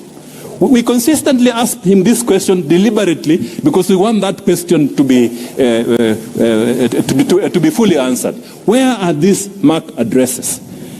So, honorable senators, as we retire to consider this, the question of threshold, just know that there is now doubt more than ever. Experts have come to the Senate and there is doubt from all of them on the existence of these MAC addresses. Instead, Mr. Speaker, sir, and Mr. Speaker, sir, this is really interesting. Instead, they say, especially the expert from government says, that what we have as evidence are the IP addresses. The experts who, including himself, say that for it to be complete, you need to have both the MAC addresses and the IP addresses. The IP addresses is, what did he say, Mr. Speaker, sir, when he was testifying here? He said that the IP addresses are the gateways, the gateway IP addresses. They cannot tell, it tells you who accessed a particular Wi-Fi, which was being used by the MCS in that area. It does not tell you the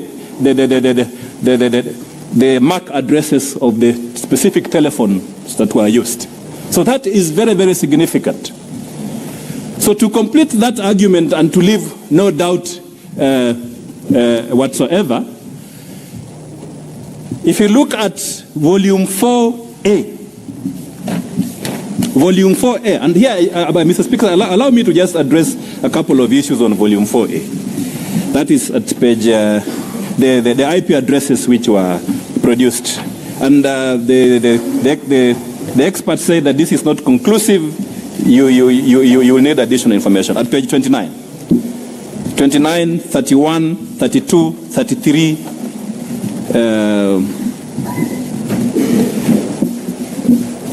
of volume 4A.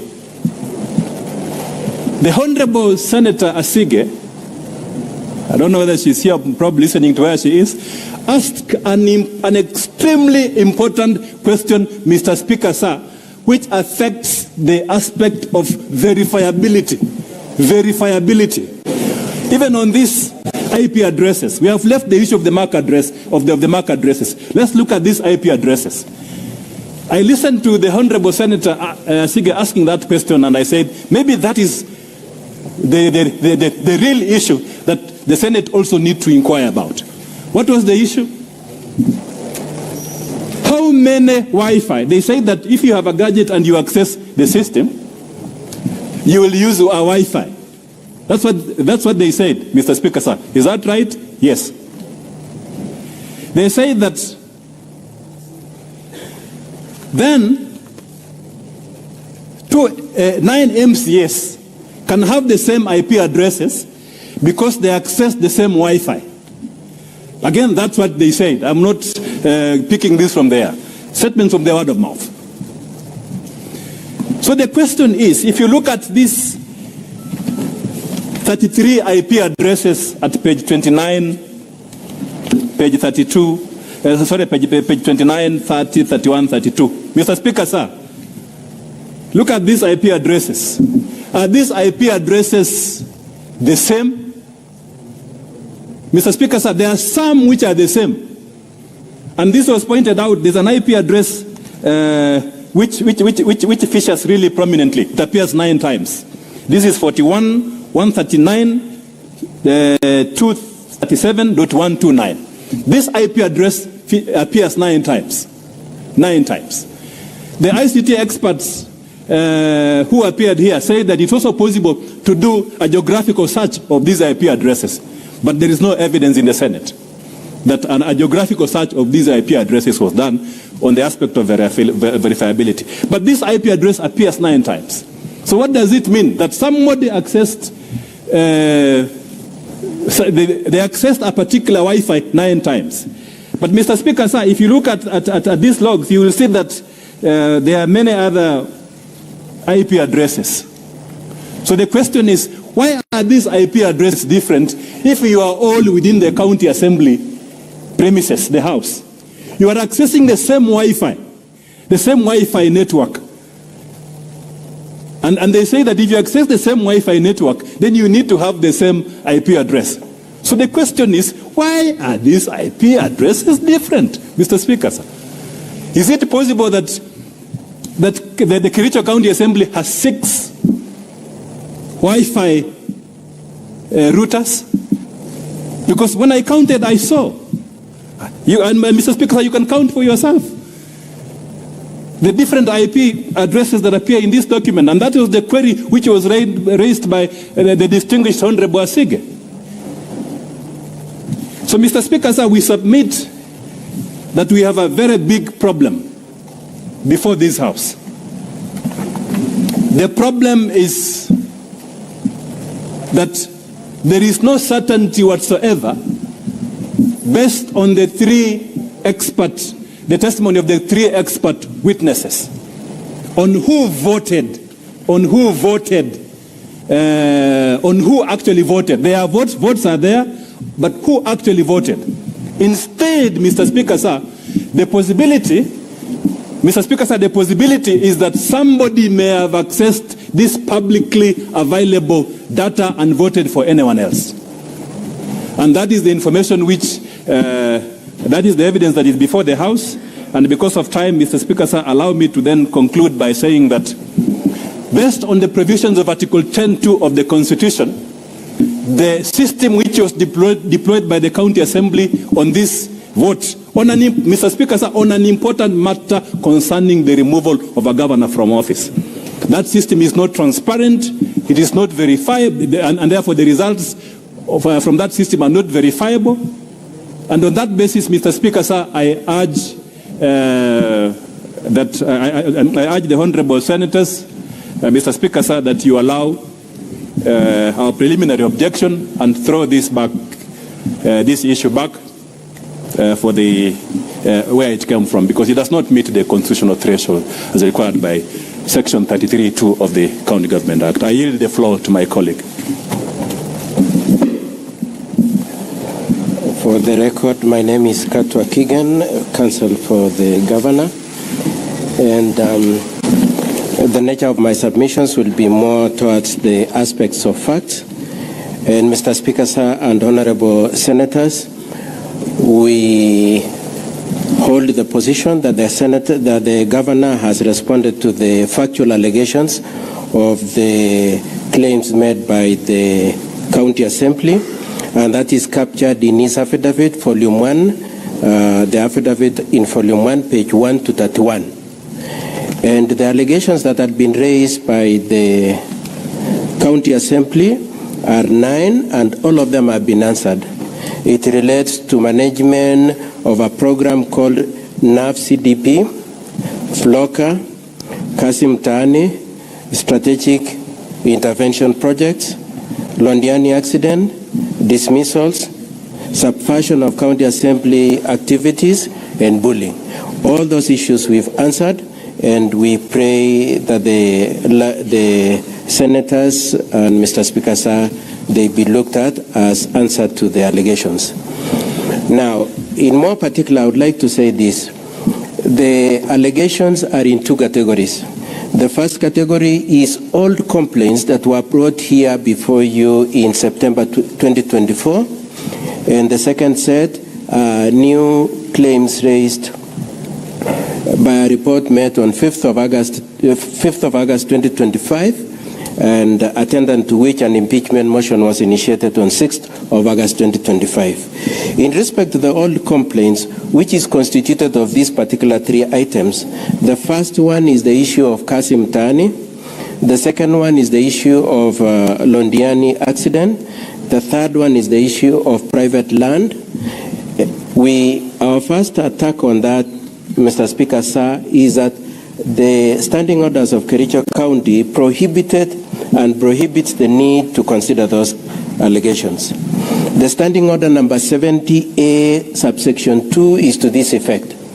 Despite paragraph 1, probably I should read from paragraph 1 for context, 70A says this: a motion by any member for the removal of a county governor by impeachment may be reintroduced in the county assembly on the expiry of 90 days from the date of a vote by the Senate.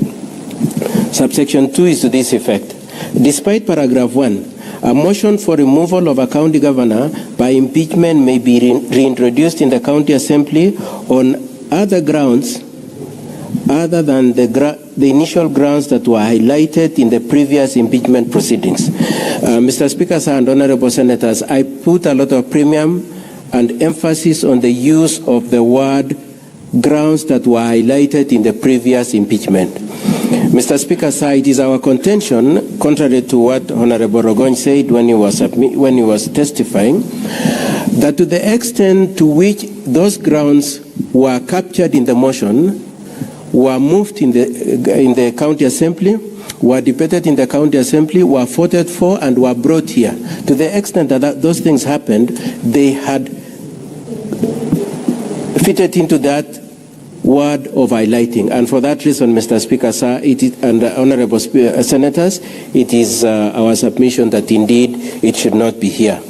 However, I would like also to make supplementary comments about those allegations in our defense. I would like to start with the issue of Kasim Tahani. And my learned friends for the county assembly said that the Kasim Tahani was rolled out without proper legislation and that some funds were lost. May I just explain that Kasim Tahani was a concept where the Kericho County Executive proposed that successful bidder contractors were obligated to engage local youths and women so that they would benefit from the contracts that were run in their neighborhoods. And so the payments for the youths and the women was to be paid from the remuneration or the payments due to those contractors. So it's not like it was funds from the county. Absolutely not. It was funds that were payable as part of the contract money. In that to have been in place. So that's our first answer to that allegation. The second explanation that we have is that indeed in our response both in September 2024 and in this time round, we explained and provided lists of youths and women who are paid on those projects. We are aware that similarly the county assembly, through the committee that purported to investigate, came with a list of youths and women. And our position is that there is nobody owed, and if there is any amount that is owed, they should go to those contractors. But significantly related to that allegation that there are some people who have been deprived of their due payment, it is our contention that the Senate is not the forum for their claim for labor rights. If they had any complaint about their rights for work done, they should have gone to labor court or should have reported to the police or even gone to civil court. And to that extent, therefore, honorable senators and Mr. Speaker, sir, we are contending that the issue of Kasim Tahani as a ground for impeachment is a red herring. The issue of Londiani accident, we already explained, and I would like to explain again, that it was the committee and the activities of that committee were in the hands of central government. They were not in the hands of the county government. And the person who was chairing those proceedings was the county commissioner.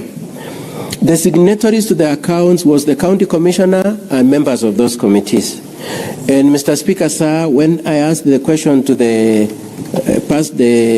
witness who came to bring that issue, he admitted that indeed the governor did not sit in that committee. was not a signatory to that those accounts, and there is nowhere where he is associated to those funds. It is also significant that the witness says that much as these things happened in 2023, they have not deemed it necessary to complain either to ESCC or DCI or to any other entity if they were aggrieved about these funds. And so it is our contention that this issue has been brought solely for purposes of injuring the good name of the governor. Two last issues I wish to mention about this Kasim Mtaani issue and Londiani is that they relate to the period, the financial year 2022-2023. And Mr. Speaker, sir, as we pointed out through when we asked the questions to the witness who came to testify on this issue, it is true that it is not captured in the Auditor General's reports, so that if it were to be the case that indeed any money was lost or there was any impropriety, our expectation is that it would have been captured. The fact that it is not captured is an indication that indeed these allegations are completely baseless. I would like then to come to the allegations that were brought to the County Assembly on 5th of August 2025. And before I discuss the particulars of our defense in respect to that, I would like again to invite the honorable senators and Mr. Speaker, sir, to the point we made in regard to that issue. The first one we made was that the governor was not given an opportunity to react and act on those reports. And the witness admitted that the reports were made on or around 5th of August 2025, and the motion, actually let me correct myself, he said the reports were brought into the Assembly on 5th of August, and those reports provided for a period on average of 28 days within which the governor was to act. However, the next day, before the expiry of the 28 days, and in fact before the expiry of even one day, on the 6th of August, the impeachment motion was initiated. And it is our contention that that is an indication of bad faith and political motivation in this impeachment initiative. It is our contention also that if the governor were to be looked at as having failed in his oversight role, he needed to have gotten time to act and to have failed to have acted. Now, discussing the various the various items of that those new allegations relating to NAV, CDP, FLOCA, and strategic infrastructural projects, the allegations of dismissals, we would like to explain that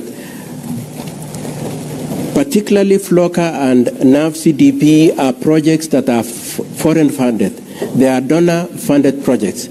Each of those projects have clear budget lines, they have clear work plans, they have cascaded means of ensuring that there is accountability, both even on issues of procurement and audits of works done.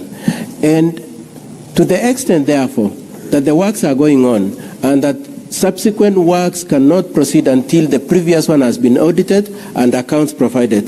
To the extent, therefore, that those works are still going on is an indicator that those projects are in good shape. However, the governor takes the position that if it were to be the case that there is any impropriety, he needs time to look at it and to act on them.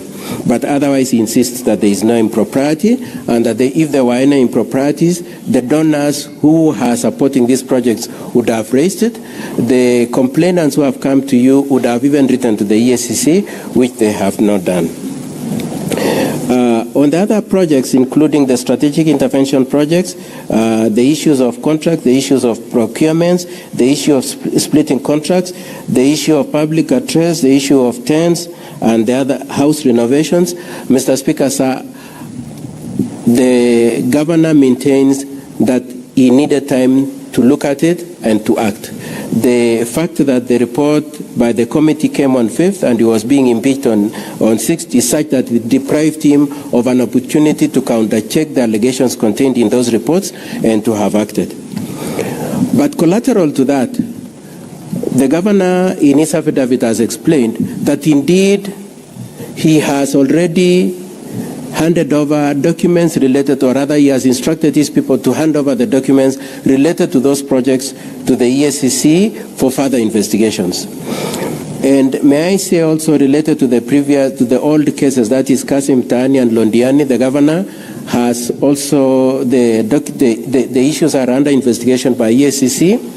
And secondly, through the witnesses, we were able to show that most of the people who were involved in those activities, in those projects, have been either subjected to disciplinary proceedings, and some have been required to retire. And for those reasons, Mr. Speaker, sir, it is our contention that there is no nexus whatsoever between any improprieties related to funds, procurements, and the other allegations raised between the governor and those situations. I would like to address this issue of the private property the same way we did when we raised it at the outset. The property that is being referred to is not private property, it is public property. And governor insists that it is private property and is determined to recover it. There is the contention and purport that there is a court determination saying that that is a private property. As we pointed out, and consequent to our pointing out, the county assembly has shied away from showing you the judgment. The decision that was made by the court was that the ground should not be used as a dumping ground until a NEMA certification is obtained. There is nowhere where it is said that it is private property. And even if the county assembly, in its totality, were to try to team up with this person who is trying to grab public property and use impeachment as a threat to the governor to cede the quest to recover the land, the governor is determined to recover the public land. Now, I would like then to answer a few questions that have been raised, especially in the course of the submissions today. The first one is the issue that my learned friend, Mr. Ongoya, has extensively referred to, the issues of the joint affidavits, one by both Martin and Edna, and the other one by the 18 MCS. And Mr. Speaker, sir, I had earlier on taken the position that it is proper to have signed a joint affidavit. However, even if it were to be the case that there is any impropriety or any compromise of the impact of those affidavits by reason of joint signing, it is our position that each of those witnesses came here, took an oath, and testified. That is good enough to supplement any shortcomings in those affidavits, and that their testimony is solid to the extent to which they took oath and testified here. The allegations of negative comments made in reference to Geoffrey Bett are denied, and in the course of the testimony of Mr. Geoffrey Bett, he agreed that he has not taken any action if he was aggrieved. He has not complained to the Public Service Board, who are his employers. He has not reported to any police station. He has not reported to any labor court. He has not reported to any civil court. He has not taken out any constitutional action. And therefore, it is our position that it is not true. And if it were true, he would have taken action. And as honorable senators may have seen, he clearly was strongly willed, and if indeed it was true that these allegations were true, then he would have already made a complaint. The other argument that has been made by my learned colleagues for the county assembly is that by reason of not calling these witnesses, the governor is shielding them. As we have explained, in respect to the old cases, Kasim Tani, Londiani, and the others, the governor has taken action. In respect to these complaints that arose on 5th of August, attendant to which he was process of impeachment started on 6th of August, he needs time to look at them, and he couldn't rush into. It can't be said that he's shielding them because he needs time to have looked at it and determined if there is any issues and deal with them. And then my learned friend, Mr. Ongoya, made a very funny comment saying that there is a certain impropriety in the governor meeting the MCS. It is our position that there is absolutely no impropriety in the possibility of leaders meeting, and there is the contention, therefore, that the governor met some MCS is completely misplaced. Now, I would like to say a few more things before I go to the next step. The first one is to say, Mr. Speaker, sir, on our preliminary objection, that there is unanimity on all the three experts on the two most material issues. The first one is that they are all unanimous that they cannot confirm whether the three MCS voted. They cannot confirm that. Now, when you juxtapose that with the affidavit of the developer of the software, Mr. Alfred Korir, at page 23, at paragraph 23, where he says it is simple, accurate, verifiable, particularly emphasis on the use of the words verifiable, secure, and accurate. To the extent, therefore, that he intended this system to be verifiable and accurate, to the extent that we cannot determine who the three MCS, whether or not the three MCS voted, to the extent that we cannot do that, it is true then that this paragraph is bailed out. It is not true that that system was verifiable. The second thing that they are all agreed on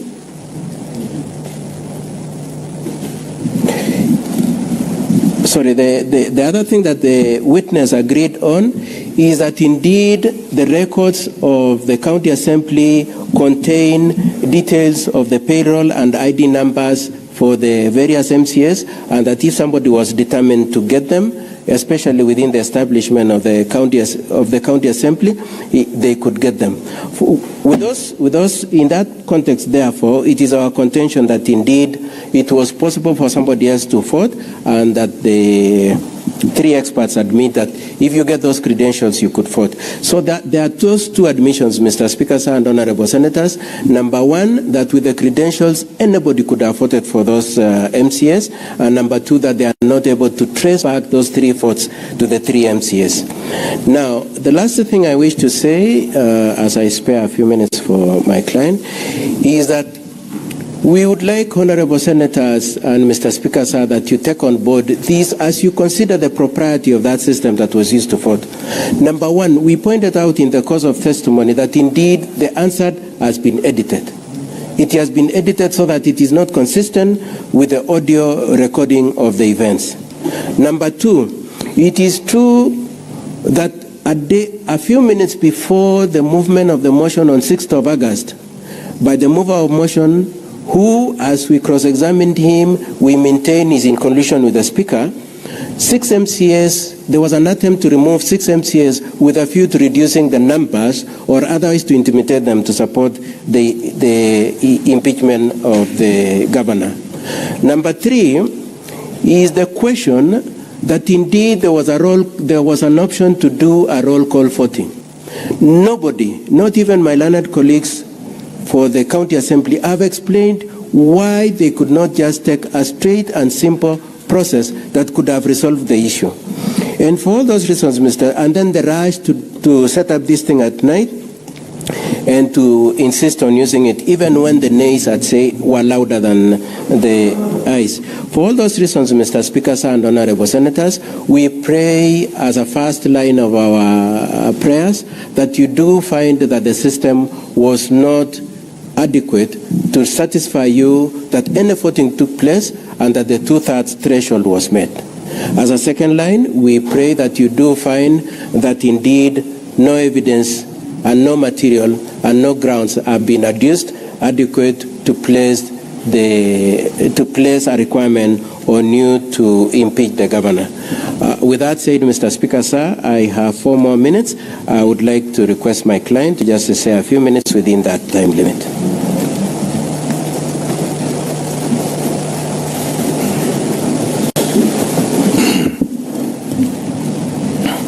Mr. Speaker, sir, and the honorable senators of this great house, the upper house, I stand again before you this evening, even as we make our final submission, that First of all, I'm grateful for the time the senators have sat for these 3 days and under your leadership, and to also indicate that, as my lead counsel have indicated, we have made our submissions on the circumstances that has been laid on me.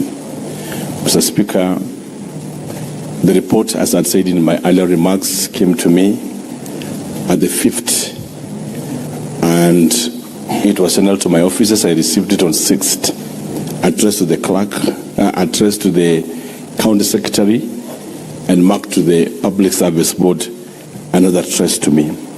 It's on that same very day that the impeachment motion was tabled.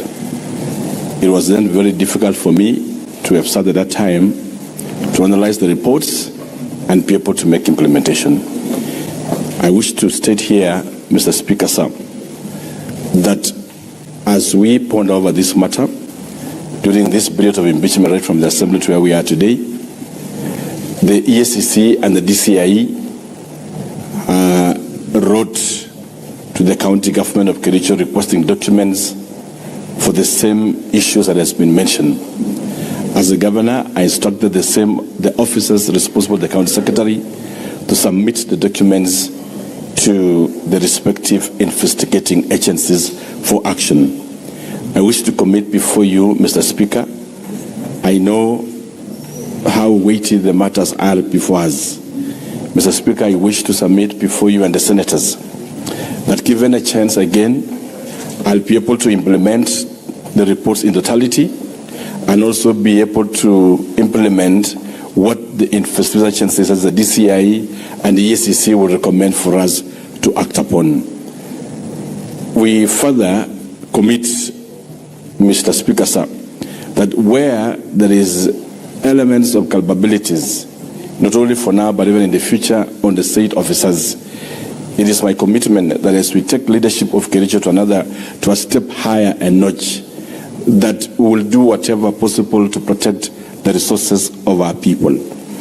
Lastly, Mr. Speaker, sir, and the honorable senators, as an individual, I know that I do not claim perfection. I have flaws just like any other human being.